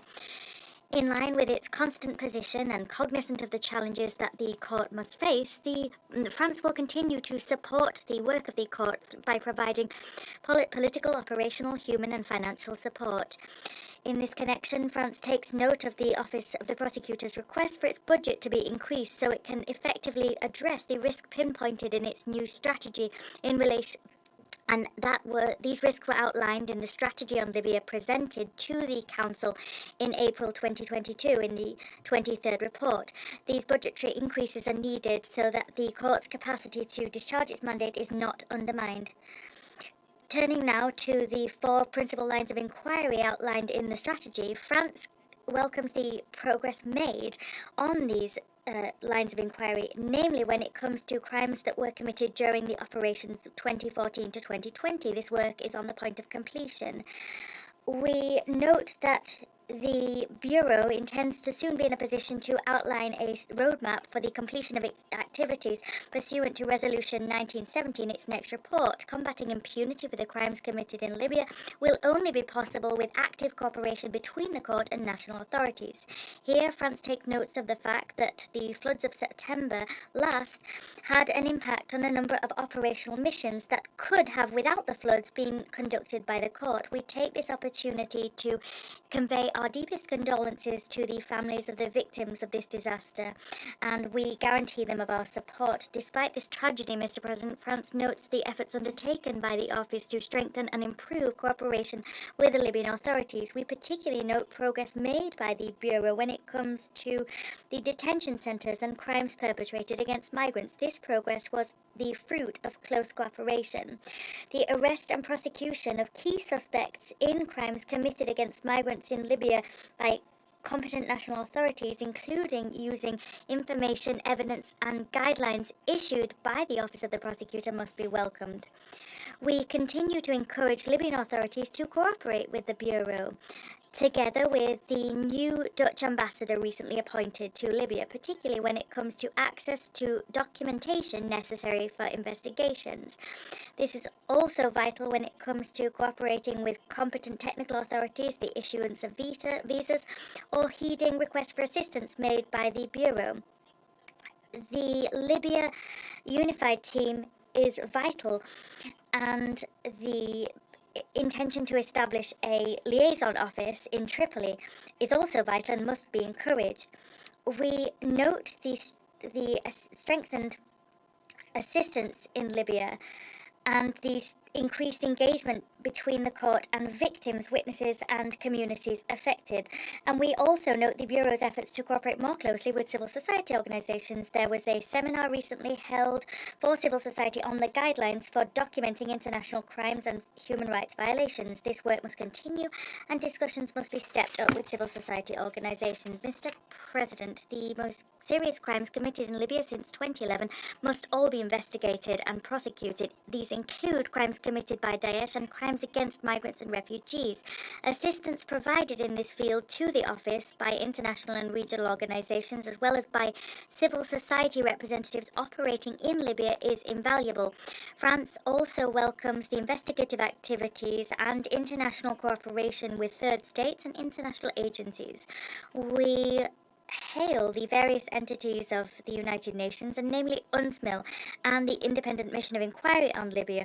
All of these continue to provide notable support to the Office of the Prosecutor. Mr. President, to conclude, we urge all stakeholders in Libya to work towards a sovereign, united, stable and democratic Libya. That is vital for the country and for regional stability. I thank you. Thank you. I now give the floor to the representative of Mozambique. Thank you, Mr. President. I wish to thank Mr. Karim Khan, Chief Prosecutor of the International Criminal Court, for his briefing. I acknowledge the presence of the permanent representative of Libya in this meeting. Mr. President, Mozambique recognizes the significance of promoting justice and accountability for atrocities committed in Libya. We believe that combating impunity is a precondition for lasting peace in Libya. This is an integral part of the Security Council's efforts. The Security Council's unanimous adoption of Resolution 1970 is a testament to its commitment to fighting impunity for the perpetrators of the most heinous international crimes. We welcome the progress achieved by the Office of the Prosecutor under its renewed strategy, particularly with regard to the lines of investigation defined, namely 2011 violence, crimes in detention facilities, crimes related to the 2014-2020 operation, and crimes against migrants. Holding accountable those responsible for crimes against humanity and war crimes depends largely on a rigorous investigation which must be based in law. Mozambique encourages the team of the prosecutor in its investigative and prosecutorial activities, guided by the principle of complementarity as well as the principles of independence and impartiality. As a court of last resort, the International Criminal Court is based on the principles of complementarity to national jurisdictions. Therefore, Libyan ownership of the process must be observed. Mr. President, victim participation in the criminal proceeding is an essential component of the investigation. Their interests must be taken into account in all stages of the process. In this context, we note with appreciation that the Office of the Prosecutor places the survivors and the families of the victims at the heart of the investigation. Indeed, the increasing engagement with the victims outlined in the report of the prosecutor is of critical importance in the outcome of the investigation and thus in the legitimate and aim of delivering justice to the victims and survivors. To conclude, Mr. President, I would like to emphasize the role of cooperation, especially with local authorities, to the successful implementation of the mandate of the prosecutor as established in the Security Council Resolution 1970. As clearly stated in the report, we encourage the Office of the Prosecutor to continue the engaged dialogue with the Libyan authorities as well as other stakeholders to create enabling conditions for a constructive way forward to justice, peace, and stability in Libya. I thank you. I thank you. I shall now make a statement in my capacity as the representative of China. I've listened carefully to the briefing by Prosecutor Karim Khan. I welcome the permanent representative of Libya to today's meeting. With regard to the work of the International Criminal Court in Libya, China's position is consistent and clear. The cases currently being handled by ICC was submitted in 2011. We hope that in its specific work, the court will continue to strictly follow the principle of complementarity as set out in the Rome Statute, respect the judicial sovereignty of the countries concerned and their reasonable views, and maintain close communication and cooperation with the Libyan authorities. Peace and stability in Libya is a prerequisite for ensuring judicial justice. At present, promoting the political transition is a priority for the international community and the United Nations within their work in Libya. We must adhere to the principle of Libyan-led and Libyan-owned, respect the will of the Libyan people, and avoid externally imposed solutions. Work by ICC should help promote the political and peace process in Libya and should help the Libyan parties to strengthen unity and build consensus while avoiding amplifying their contentions and differences. In conclusion, I wish to reiterate that China supports maintaining international peace and security through pursuing accountability for the most serious international crimes. In the face of major crises and challenges that are of great concern to the international community, China hopes that the ICC will apply international law in an equal and uniform manner and avoid double standards and exceptions. I thank you all.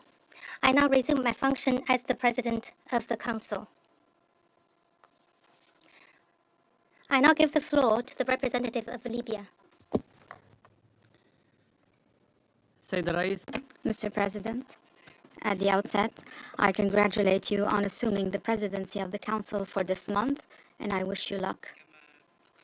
I would also like to thank Mr. Karim Khan for his briefing and for his 26th report, and we take note of its content. Ladies and gentlemen, my statement today will be limited and repetitive. Although we appreciate the efforts of Mr. Khan and his team, but honestly, there is nothing new to be said. For the Libyan people, they believe that the Libyan file before the ICC is stagnant and has been stagnant for years. Not Mr. Khan, even during the mandate of your predecessors, they feel that maybe it's deliberate that this situation is constant and ongoing, or maybe it's politicized. Therefore, the Libyan People is wondering, where are the results of the ICC after all these years, after all these investigations, the exchange of information and evidence, as mentioned in your reports? Where are the results? 12 years, 26 briefings before the Council. You have spoken today, Mr. Khan, about 25 missions and 4,000 evidence. You've used AI. So the question remains, where are the results? Why haven't you uncovered the names of those involved in the Tarhuna crimes, for example? Since your last briefing 6 months ago, you told us, Mr. Khan, that you have submitted requests for warrants a while back. However, we have not seen any results. Why is the progress so slow? It is not really.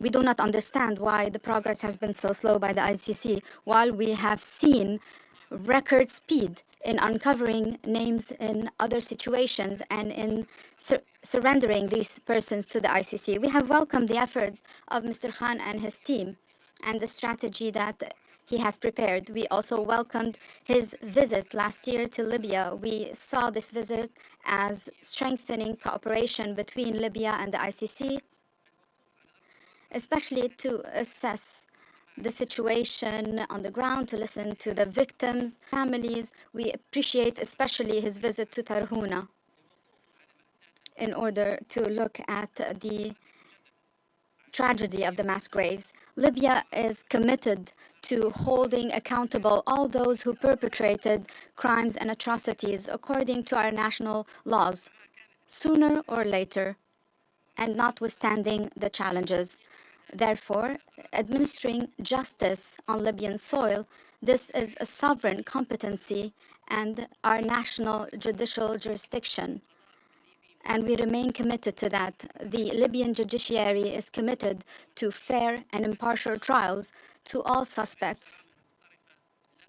Crimes perpetrated are imprescriptible. We stress once again that our cooperation with the ICC, according to its mandate, is based on the principle of complementarity, and the ICC will not be the alternative for national courts. The Libyan judiciary is independent and competent, and the general prosecutor can investigate and uncover the truth, and was able to uncover the truth in several cases. We have the necessary resources. There were many crimes that were investigated, and we were able to apprehend suspects, and those were referred to the courts. And sentences were issued by national courts, and we were able to complete national and international investigations in trafficking of persons. What we are asking you today is for you to share with us the results of the work of the ICC to help us to apprehend those who are still at large. We cannot remain under the mandate of the ICC indefinitely, because the Libyan judiciary was not established yesterday. It has a long history. Mr. President, we stress that supporting the stability in Libya and finding a final settlement for the current crisis, this is the best way to administer justice and to hold accountable those who perpetrated crime. We cannot separate between the political situation and failure from the international community and inaction from the Council. We cannot separate between that and the current situation and the crimes that were perpetrated during this crisis in my country. Ladies and gentlemen, in conclusion, although this session is on Libya, however, today we have with us the prosecutor of the ICC. We are talking about the administration of justice, the rule of law, and accountability. Therefore, we have to take this opportunity to highlight the situation in Gaza, the atrocities that are perpetrated there by the Israeli occupation forces. We have entered the second month of this aggression. Over 11,000 civilians have lost their lives. Over 4,000 of them are children. 2,000 are under the rubble. And we have over 70 staff of the United Nations who have been killed, and a large number of medical personnel. The civilians have been deprived of food, medicine, humanitarian assistance. They've destroyed bakeries, they've bombed hospitals and UN facilities. They've destroyed over half the city of Gaza, which is the largest open prison in the world. Gaza, that is today known as a tombstone for children. Mr. Khan, you have visited the Rafah crossing. You wanted to enter Gaza. However, you were unable to do so, or you were prevented from entering Gaza. Despite that, you were able to see the tragic situation, and then you said, and I quote, "The civilians in Gaza deserve justice similar to any other people. We must do something to put an end to this catastrophic situation in Gaza." End of quote. Today, 11 days following your visit to the Rafah crossing there, look at the suffering of civilians. It has amplified. Isn't it within the mandate of the ICC? Aren't these tantamount to crimes against humanity, war crimes, and genocide? If not, then what are these crimes? How would you qualify them? Therefore, Mr. Khan, we call on you to take speedy measures in line with your principles and your statements to hold accountable those who are perpetrating crimes in full view of the world. We call on the ICC to move quickly in this regard, similar to the measures that were made by the ICC in regards to other conflicts that took place recently. Those who are killed in Gaza, those who are killed in the West Bank, they're people as well. They're also innocent civilians. They deserve justice. Your credibility is on the line. The ICC's credibility is on the line. Some are doubting the ability and the credibility of the ICC. It's not about how many cases you are considering. What matters, how many cases were completed and how many suspects were apprehended. Ladies and gentlemen, history will record, and there is no peace without justice. I thank you. Thank you. I thank the representative of Libya for his statement. Prosecutor Karim Khan has asked for the floor again. I now give him the floor. I hope he will be brief. Mr. President, distinguished delegates, thank you for the opportunity once again to brief. I've listened with care and attention to the observations and comments from the distinguished delegates and will reflect upon those. I couldn't agree more that complementarity is at the heart of the Rome Statute. In the situation of Libya and many others, we're seeking to give effect to it. I do want to underline what I said in my oral remarks and in the statement, that very real progress has been made. But I'm an officer of the court and I'm bound by obligations of confidentiality, and also I'm subject to judicial orders. So I can't say more except that discernible real progress has been made, and I look forward to engaging with the Libyan authorities to make sure we can work together, we can discharge our mandate, that people can be apprehended, because Libya has a particular role in apprehending individuals on the territory of Libya, and we can work together in partnership to fulfill the obligations of complementarity. Two distinguished delegates have mentioned the situation in Palestine. Of course, the focus of this briefing is Libya, but as it's been raised, I will simply emphasize what I've said publicly at Rafah in Cairo, 5 days after the 7th of October, that this is an active investigation. I appointed a senior lawyer to the Palestine investigation only a few months ago, in addition to the other members of the team.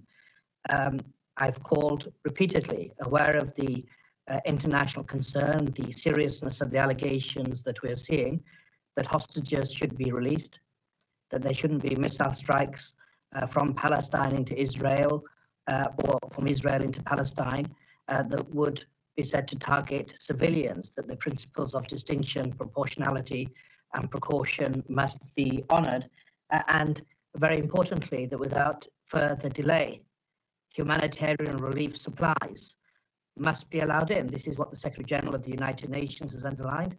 This is what Martin Griffiths, as the Under Secretary General in charge of OCHA, has emphasised. It's what the head of the WHO has emphasised, and it is a fundamental requirement under the Geneva Conventions to make sure that civilians, children, they could be our children, we must view it as if they're our children, civilians, old and young, people that are healthy but also sick in hospitals, they need to feel the law in action, and I am seized of the matter. We're moving things forward, but I can't give a running commentary in terms of investigations, but it is one that requires proper attention, because I end with your leave, Mr. President, as I started in my oral remarks.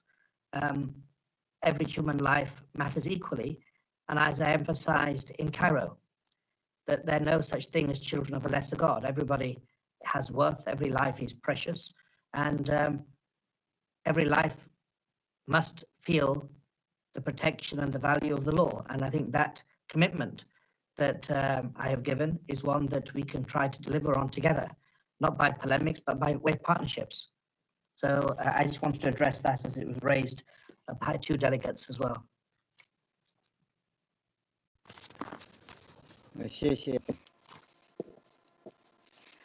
I thank Prosecutor Karim Khan.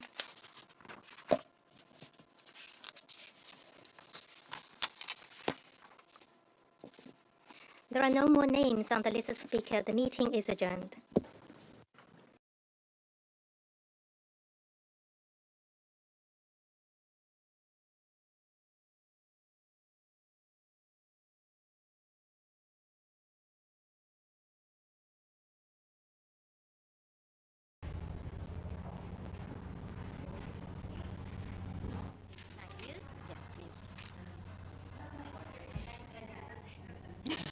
At least you cannot see it.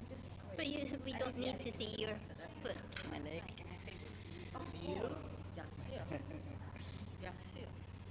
Come from this side too.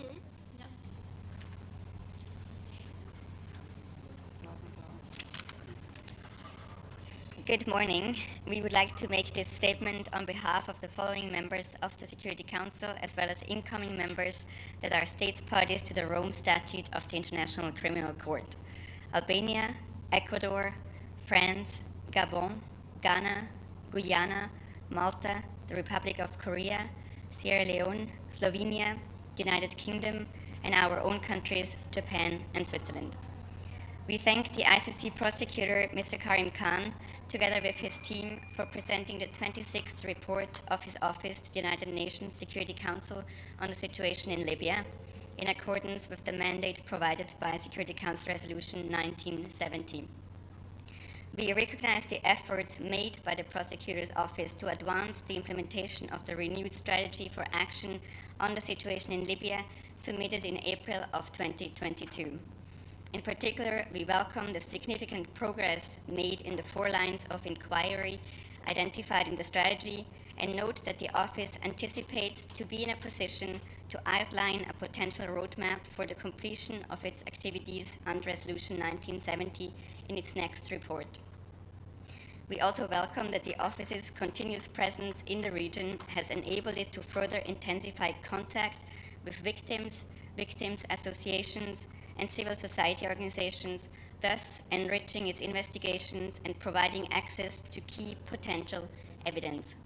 Moreover, we recognize the support provided to the prosecutor's office by the United Nations Support Mission in Libya, and welcome the coordinated investigative activities and international cooperation with third states and international agencies. We note the recent positive engagement by the Libyan authorities and express our hope for continued cooperation, including on visa issuance, access to documents, engagement with relevant technical authorities, and responses to requests for assistance. We take note of efforts to this end, including towards establishing a liaison office in Tripoli.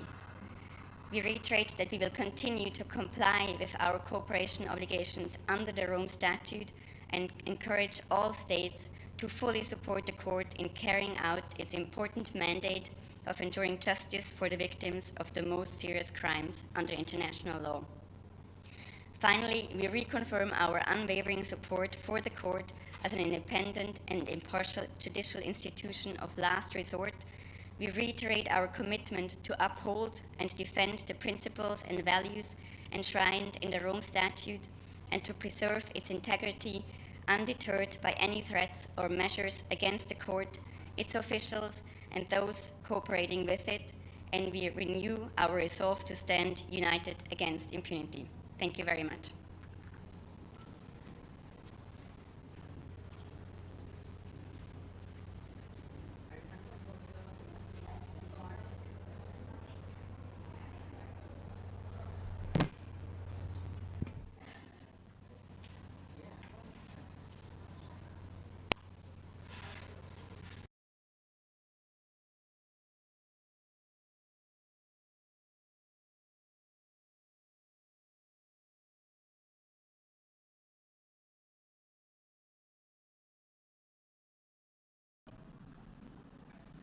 The General Assembly will consider Agenda Item 89, entitled Report of the International Atomic Energy Agency. In connection with this item, the Assembly has before it a note by the Secretary General transmitting the report of the International Atomic Energy Agency, circulated in document A/78/304, and a draft resolution issued as document A/78/L7. I now invite Mr. Rafael Marino Grossi, Director General of the International Atomic Energy, to introduce the report of the agency.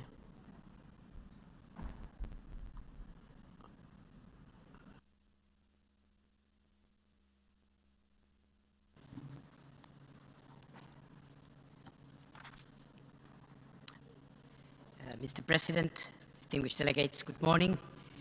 It is an honor to address this session of the United Nations General Assembly to present the report of the IEA for 2022 and to update you on the work of the agency. Almost exactly 70 years ago, US President Eisenhower stood at this very spot and gave his famous Atoms for Peace speech. That speech set the direction of how we use the atom for good rather than evil, and laid the seedling idea that would grow into what is today the IAEA. Today, the proposal of Atoms for Peace is more relevant than ever, and the IAEA is the vehicle by which we are making it a reality. Every day, on every continent, the IEA supports nations in overcoming challenges like disease, poverty, hunger, pollution, and climate change by seizing opportunities to improve healthcare and energy systems through the power of nuclear science and technology.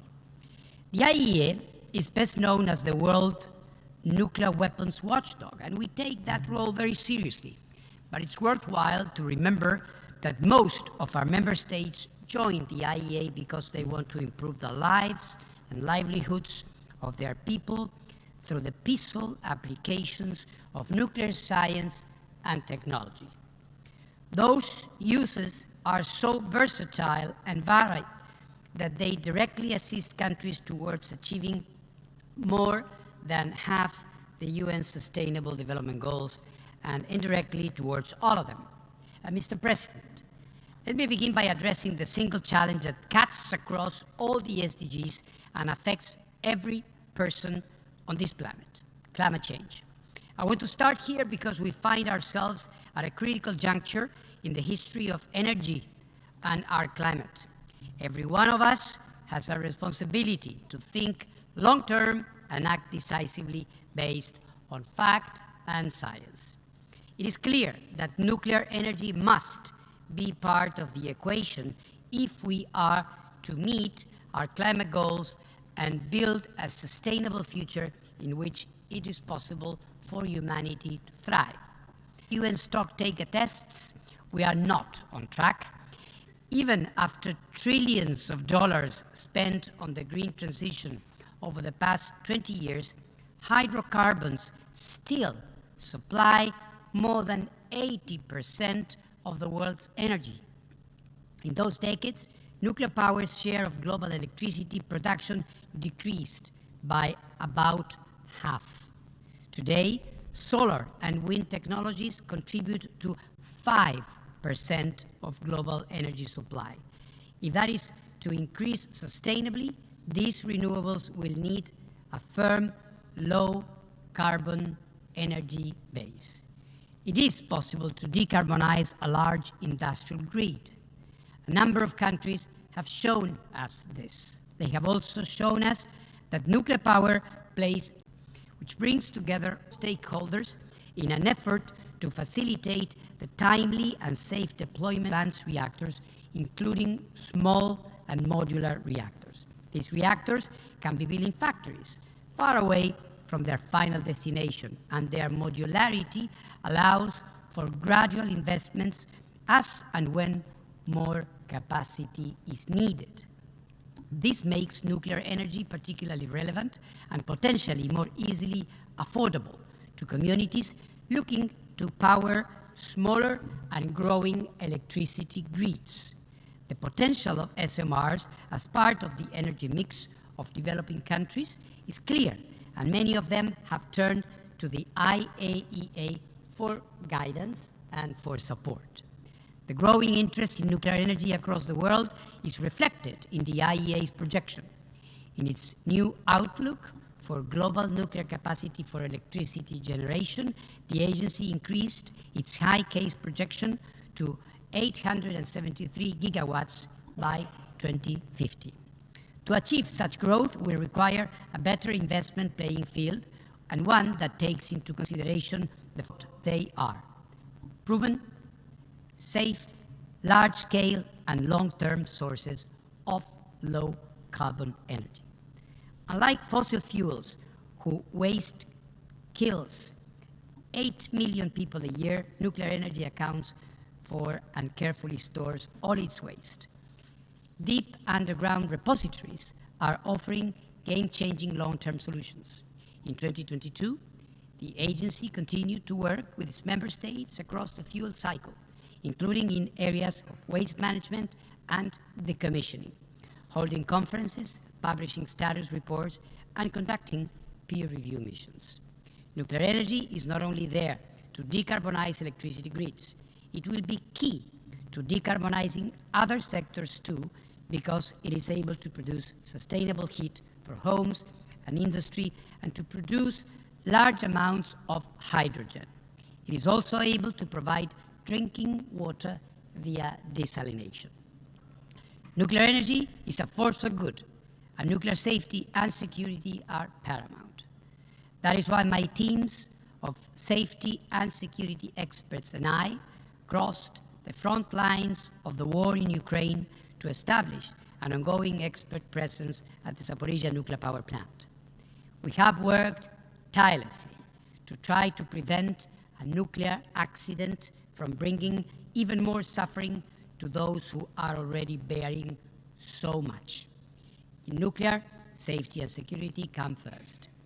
In 2022, the agency conducted 9 vital in-person missions to Ukraine, 3 of which I led, and facilitated the delivery of crucial safety and security equipment. These efforts culminated in the agreement that would lead to a continuous IAEA presence at all Ukraine's nuclear power plants, ensuring ongoing support and assistance. In response to the armed conflict are formulated and presented to the United Nations Security Council the 5 basic principles of nuclear safety and security in an armed conflict. The bottom line is that nuclear power plants should not become part of a theater of war. They should neither be attacked nor militarized. The IAEA's 7 indispensable pillars of nuclear safety and security, meanwhile, make absolutely clear the crucial areas of nuclear safety and security so no one misunderstands them, whether they are combatants on the ground in Ukraine or readers of IAEA's frequent updates on the situation in Ukraine's nuclear facilities, especially at Zaporizhzhia. In 2022, shortly after the start of the conflict, we developed a detailed technical plan to provide comprehensive assistance as necessary across 4 crucial areas: in-person technical assistance, equipment delivery, remote assistance, and rapid deployment assistance. This year, our ongoing presence in Ukraine continues, as do our updates. Ladies and gentlemen, the IAEA has been proactive in reviewing the safety-related aspects of the Advanced Liquid Processing System, ALPS, water stored at the Fukushima Daiichi nuclear power station following the accident of 2011. In 2022, the ALPS task force laid the groundwork for the disposal of this treated water to be conducted transparently and in line with international safety standards. The IAEA will be there for the duration of the discharge, monitoring and assessing it, including by taking independent samples to ensure full transparency and scientific objectivity. Around the world, the agency's safety standards are considered international reference points for the protection of people and the environment from harmful effects of ionizing radiation. Meanwhile, our nuclear security guidance plays an equivalent role in helping the international community prevent nuclear material from falling into terrorists' hands of in-field verification activities. The agency's verification and monitoring of Iran's nuclear-related commitments under the JCPOA have been seriously affected by the decision in February 2021 to stop the implementation of those commitments, including the additional protocol. This was further exacerbated in June 2022 with the decision to remove all the agency's equipment previously installed in Iran for surveillance and monitoring in relation to JCPOA. With regards to its NPT safeguards agreement, Iran still needed to resolve some of the agency's questions concerning traces of man-made uranium identified at 3 undeclared locations in that country. Unless and until Iran clarifies these issues, the agency will not be able to provide assurances about the exclusively peaceful nature of this nuclear program. But we remain ready to work with Iran in a spirit of cooperation and without delay to resolve these matters. The number of states with safeguards agreements in force now stands at 190, and 141 of these states have brought additional protocols in force. I call upon the remaining 4 states parties to the NPT without comprehensive safeguards agreements to bring such agreements into force without delay. And I also encourage states that have not yet concluded additional protocols to do so as soon as possible. I also reiterate my call for states with small quantities protocols based on an old standard text to amend or rescind them. The old standard SQP, as we call it, is simply not adequate for our current safeguard systems. The IAEA, meanwhile, has continued to monitor the nuclear program of the Democratic People's Republic of Korea from outside its borders, naturally. The continuation of DPRK's nuclear program, as you all know, is in clear violation of UN Security Council resolutions, and it's deeply regrettable. Mr. President, nuclear science and technology can do much more than produce low-carbon energy. As I begin my second term as Director General, I am more determined than ever to to scale the positive impact we can make. The initiatives I have launched over the past 4 years are the vehicles that will help us achieve this goal. In February 2022, I launched Race of Hope at the sidelines of the African Union Summit, supported by President of Senegal, Macky Sall, who was then the chairperson of the African Union, and the Director General of the World Health Organization, Dr. Tedros. Starting with 7 African nations, Race of Hope is increasing the access to affordable, equitable, effective, and sustainable radiation medicine services within a comprehensive cancer control system. Last year, I told you about the launch of 2 other important initiatives: Zoonotic Disease Integrated Action, or Zodiac, to help countries better prepare for zoonotic disease outbreaks, like COVID, for example, and Nutec Plastics, to help reduce the amount of plastic pollution, especially in our oceans. I'm delighted to report that these 2 initiatives have been fully embraced and are making important contributions. By the end of 2022, the vast majority of our member states have designated national coordinators and labs for Zodiac, and training courses reach participants in 95 countries, while crucial equipment arrived at many national laboratories.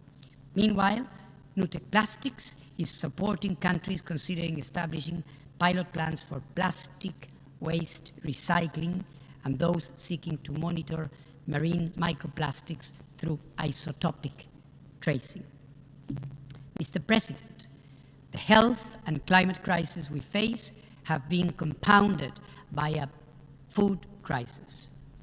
More than 780 million people went hungry in 2022, an increase of almost 20% since 2019. Overall, food and agriculture were again the main areas of interest of member states participating in our technical cooperation program. Mutation breeding using irradiation allows scientists to develop hardier new crop variants better able to withstand harsh climate and needing less water and pesticides. In 2022, the IEA even sent seeds to the International Space Station for research. Our scientists back here on Earth are studying them to learn potentially valuable lessons about the seeds' response to natural radiation and tough conditions. Isotope hydrology, meanwhile, helps farmers improve the management of their soil. From Latin America to the Sahel, the IEA, in partnership with the Food and Agriculture Organization, FAO, helps member states boost their capacity to do this important work. Meanwhile, we have assisted communities in using the sterile insect technique to reduce the populations of destructive pests, such as the Mediterranean fruit fly. All these approaches, dear colleagues, help support food security. Our work in 2022 and before has laid the foundation of Atoms for Food, the global initiative the IAEA and FAO have just launched in Rome a few days ago. In all we do, it is vital that everyone is able to fully benefit and fully contribute. The share of women among our professional staff has reached more than 43% of the 28% I received when I started as DG 4 years ago. 43%. I'm confident that our policies and actions have put us squarely on the path to achieving my commitment of gender parity by 2025. But it is not enough simply to improve the gender balance at the IAEA when the entire nuclear field is still lagging. The IAEA Marie Sklodowska-Curie Fellowship Program has grown each year since it was launched in 2020. By the end of 2022, almost 400 students have been awarded a scholarship to study a nuclear subject at the master's degree level. That year, we launched the Lisa Meitner program as a natural follow-up to the fellowship. It offers professional development opportunities to women in the early and middle part of their careers in the nuclear field. I ask those who can to support these important initiatives aimed at of this crucial sector. Mr. President, to conclude, a world by geopolitical tensions must seize with even more energy every opportunity to address shared challenges together. That is what the IAEA makes possible, whether in a cassava plantation, a marine laboratory, a cancer center, or a nuclear power plant in a war zone. You have my commitment that the IAEA will continue to lean into the challenges where it can make a difference. In partnership with you, we will build a better world where no one is left behind. Thank you very much. I thank the Director General of the International Atomic Energy.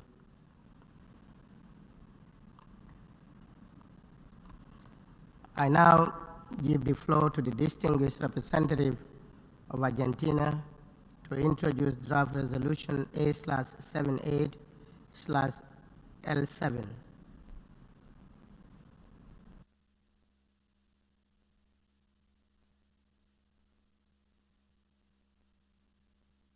Muchas gracias, señor presidente. Thank you very much, President,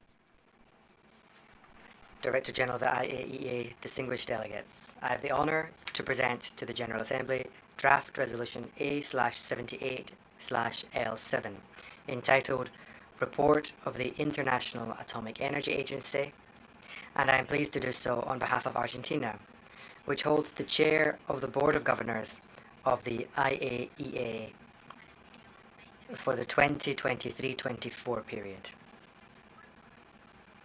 This is the fourth time that my country has been honored with this important responsibility. The previous occasion was in the years 1991-92. This is an example of our commitment to the International Atomic Energy Agency and the agency's activities in promoting the peaceful use of nuclear energy and non-proliferation. Argentina has a nuclear program with an extensive history of exclusively peaceful uses, covering more than 7 decades of development. It has generated extensive capabilities, scientific, technological, and industrial resources. In this context, we wish to highlight the work of the IAEA and its Director General, Rafael Grossi, in the interest of promoting nuclear energy and technology for peace, health, and prosperity in the world, in a context of serious challenges in climate, food, and international security. Likewise, we express our satisfaction for the recent appointment of Mr. Grossi as Director General of the IAEA for a new period running until December 2027. This clearly displays the support of the international community for the IAEA and his management at the head of the agency. The draft resolution before the General Assembly today arises from a requirement established in the IAEA statute and the 1957 agreement governing relations between the United Nations, and this is the means through which the Assembly recognizes and evaluates the work of the agency. This year's draft resolution is an objective update of last year's resolution 77/9, and consequently, it takes note of the resolutions and decisions adopted by the IAEA General Conference at its 67th regular session. Furthermore, we wish to mention that some IAEA member states noted that some of the resolutions at the 67th session of the IAEA General Conference were adopted by vote. With regard to the IAEA Annual Report 2022, one member state noted that it had a reservation as contained in the Information Circular 1102 issued by the IAEA. Finally, in the draft resolution, we reiterate the strong support of the United Nations member states for the agency and the activities entrusted to it. We also welcome Resolution GC67/Resolution/1 on the approval of the appointment of Mr. Rafael Mariano Grossi as Director General of the agency from 3 December 2023 to 2 December 2027. Following the consultations held in Vienna on 24 October, the draft resolution was adopted unanimously for submission to the General Assembly. We wish to extend our thanks to all of the co-sponsors for their support. We hope that the General Assembly will adopt draft resolution A/78/L7 without submitting it to a vote, thus strongly expressing the importance that the international community attaches to the IAEA and the broad scope of its work. The version of this statement in English will be provided to the Secretariat. I thank you. The distinguished representative of Argentina. I now give the floor to the distinguished representative of the European Union.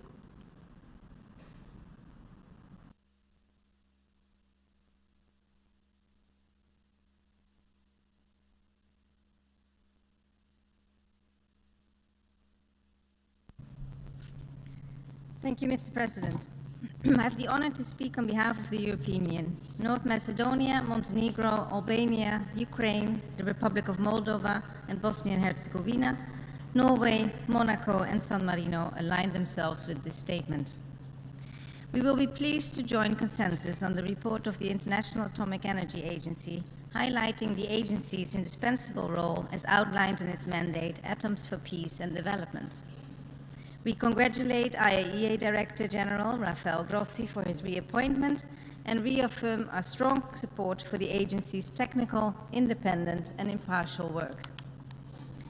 Mr. President, Russia's war of aggression and its illegal seizure of Ukraine's Zaporizhzhia nuclear power plant, ZNPP, are gross violations of international law, including the UN Charter and the very principles of the IAEA statute. They have led to multiple risks affecting nuclear safety, security, and continued safeguards implementation in Ukraine. In this context, the EU welcomes the first ever IAEA General Conference resolution on Ukraine adopted in Vienna on 28 September 2023. The EU fully supports the work of the IAEA and has provided significant financial support for the IAEA support and assistance missions at Ukraine's nuclear power plants. We stress the importance of the IAEA's Director General's 7 indispensable pillars for nuclear safety and security, and the 5 concrete principles for protecting the ZNPP, which must be respected. However, there is only one sustainable solution. Russia must urgently withdraw all its armed forces, military equipment, and other personnel from the ZNPP, and fully respect Ukraine's sovereignty, independence, and territorial integrity within its internationally recognized borders. Mr. President, the EU reiterates its firm support for the full, complete, and effective implementation of the NPT and its 3 pillars, and continues to call for its universalization. We fully support the establishment of a zone free of nuclear and all other weapons of mass destruction, and their delivery systems in the Middle East, as agreed at the 1995 NPT Review Conference. The IAEA safeguard system is a fundamental component of the nuclear non-proliferation regime and plays an indispensable role in the implementation of the NPT. We underline the primary responsibility of the UN Security Council in cases of non-compliance and encourage further diplomatic efforts to find peaceful solutions to proliferation crises, which represent a threat to international peace and regional peace and security as well.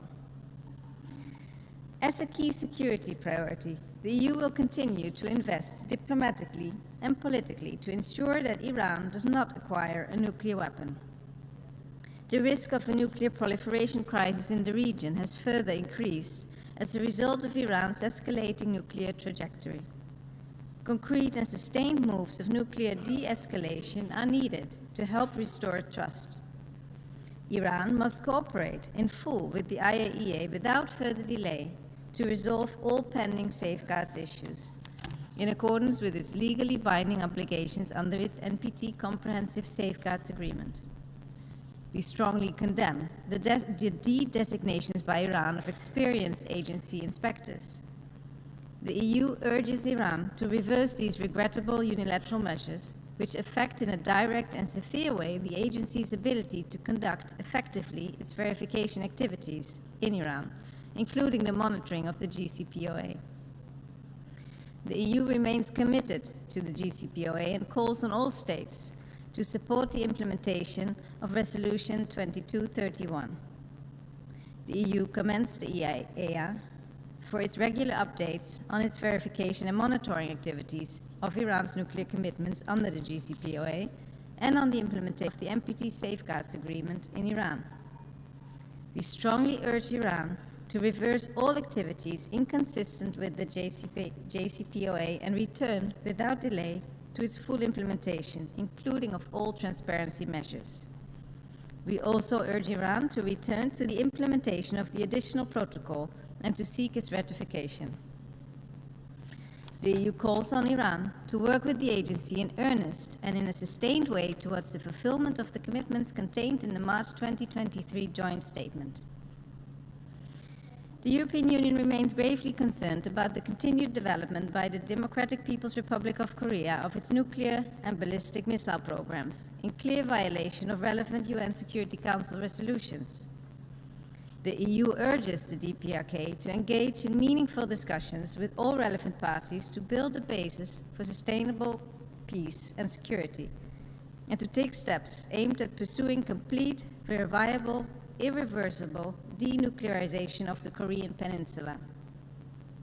We insist that the DPRK return to compliance with the NPT and the IAEA Comprehensive Safeguards Agreement, bring into force the additional protocol, and we urge it to sign and ratify the Comprehensive Nuclear Test Ban Treaty. The DPRK cannot and will never have the status of a nuclear weapon state under the NPT or any other special status. The EU supports the strengthening of the IAEA safeguard system and remains of the view that comprehensive safeguards agreements, together with the additional protocol, constitute the current verification standard under the NPT. We call for their universalization without delay. The EU and its member states attach utmost importance to nuclear safety. We stress that the highest standards for nuclear safety, which can be reasonably achieved, should be implemented and continuously improved.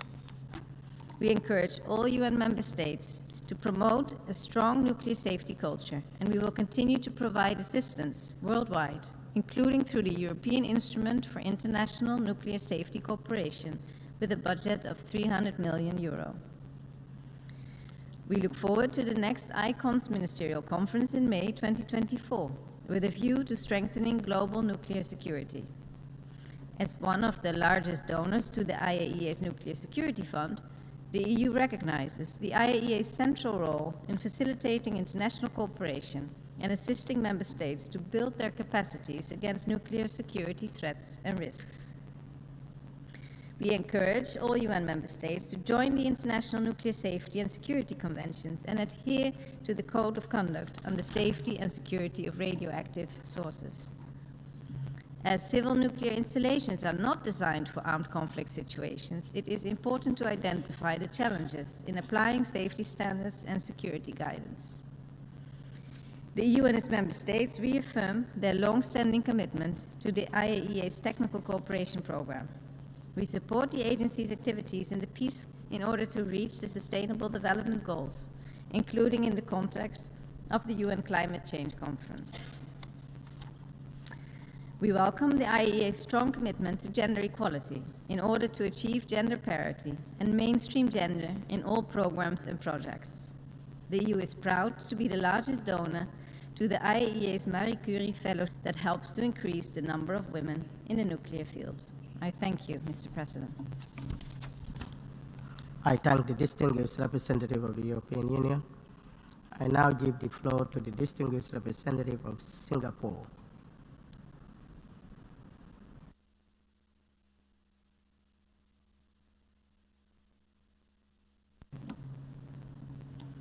Mr. President, the IAEA is an important and steadfast partner of the international community. As a member of the IAEA's Board of Governors from 2022 to 2024, Singapore reaffirms our full support for the mandate and work of the IAEA. We are pleased to continue our co-sponsorship of the draft resolution report of the IAEA this year. The IAEA's annual report highlights the agency's key achievements across the core areas of nuclear verification, nuclear safety and security. Countries also have a responsibility to work closely and proactively with the agency. Allow me to make 3 points in this regard. First, the IAEA plays a central role in upholding the international non-proliferation regime as the sole competent authority responsible for verifying states' fulfillment of their nuclear safeguards obligations. Singapore urges all NPT states parties to honor the commitments under their respective comprehensive safeguards agreements and the additional protocol. We also call for the remaining non-nuclear weapon states parties to the NPT that have yet to bring into force comprehensive safeguards agreements to do so as soon as possible. These efforts towards building mutual trust and confidence are more crucial now than ever before. Second, the IAEA has established rigorous global standards for nuclear safety and security, and actively supports member states in implementing these standards. Singapore is committed to maintaining and strengthening our national regulatory frameworks for radiation safety, including on waste management, emergency preparedness, and exposure control. The IAEA's first integrated regulatory review service mission to Singapore was completed in October 2022, and we look forward to further cooperation under our country program framework 2021 to 2025. As nuclear scientific research and technologies continue to advance, we welcome the IAEA's continued efforts to update its guidance documents to keep pace with emerging technologies. This is important support for member states to harness the benefits of nuclear energy in a safe, secure, and sustainable manner. We also welcome the official opening of the IAEA's Nuclear Security Training and Demonstration Center in Cyberstorf last month. We are confident that the center will provide valuable contributions to enhancing nuclear security training and tackling global nuclear terrorism. At the same time, Singapore remains deeply concerned that the ongoing war in Ukraine has put the nuclear safety and security of Europe's largest nuclear power plant in peril and is compounding the risk of a nuclear accident with catastrophic consequences. We appreciate the IAEA's independent and impartial assessment of the situation on the ground and reiterate the importance of upholding the IAEA's 7 pillars of nuclear safety and security, which Director General Rafael Grossi outlined in 2022, concrete principles elaborated by the Director General in his briefing to the UN Security Council on 30th May this year. Third, the IAEA's efforts in technical cooperation and capacity building are an integral contribution to helping developing member states, especially least developed countries and small island developing states, achieve their developmental goals.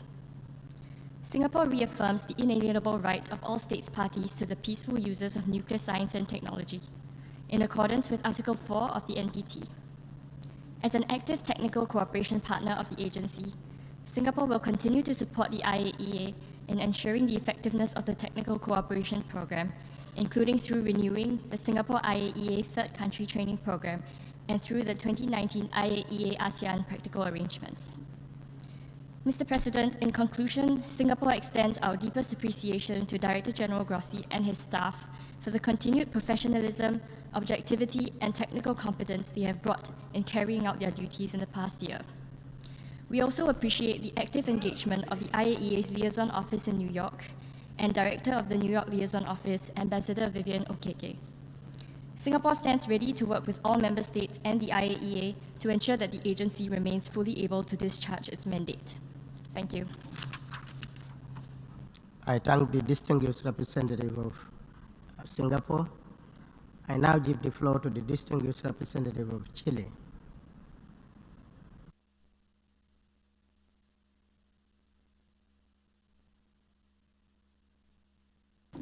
To contribute to consolidating an international order operation and regulated by international law.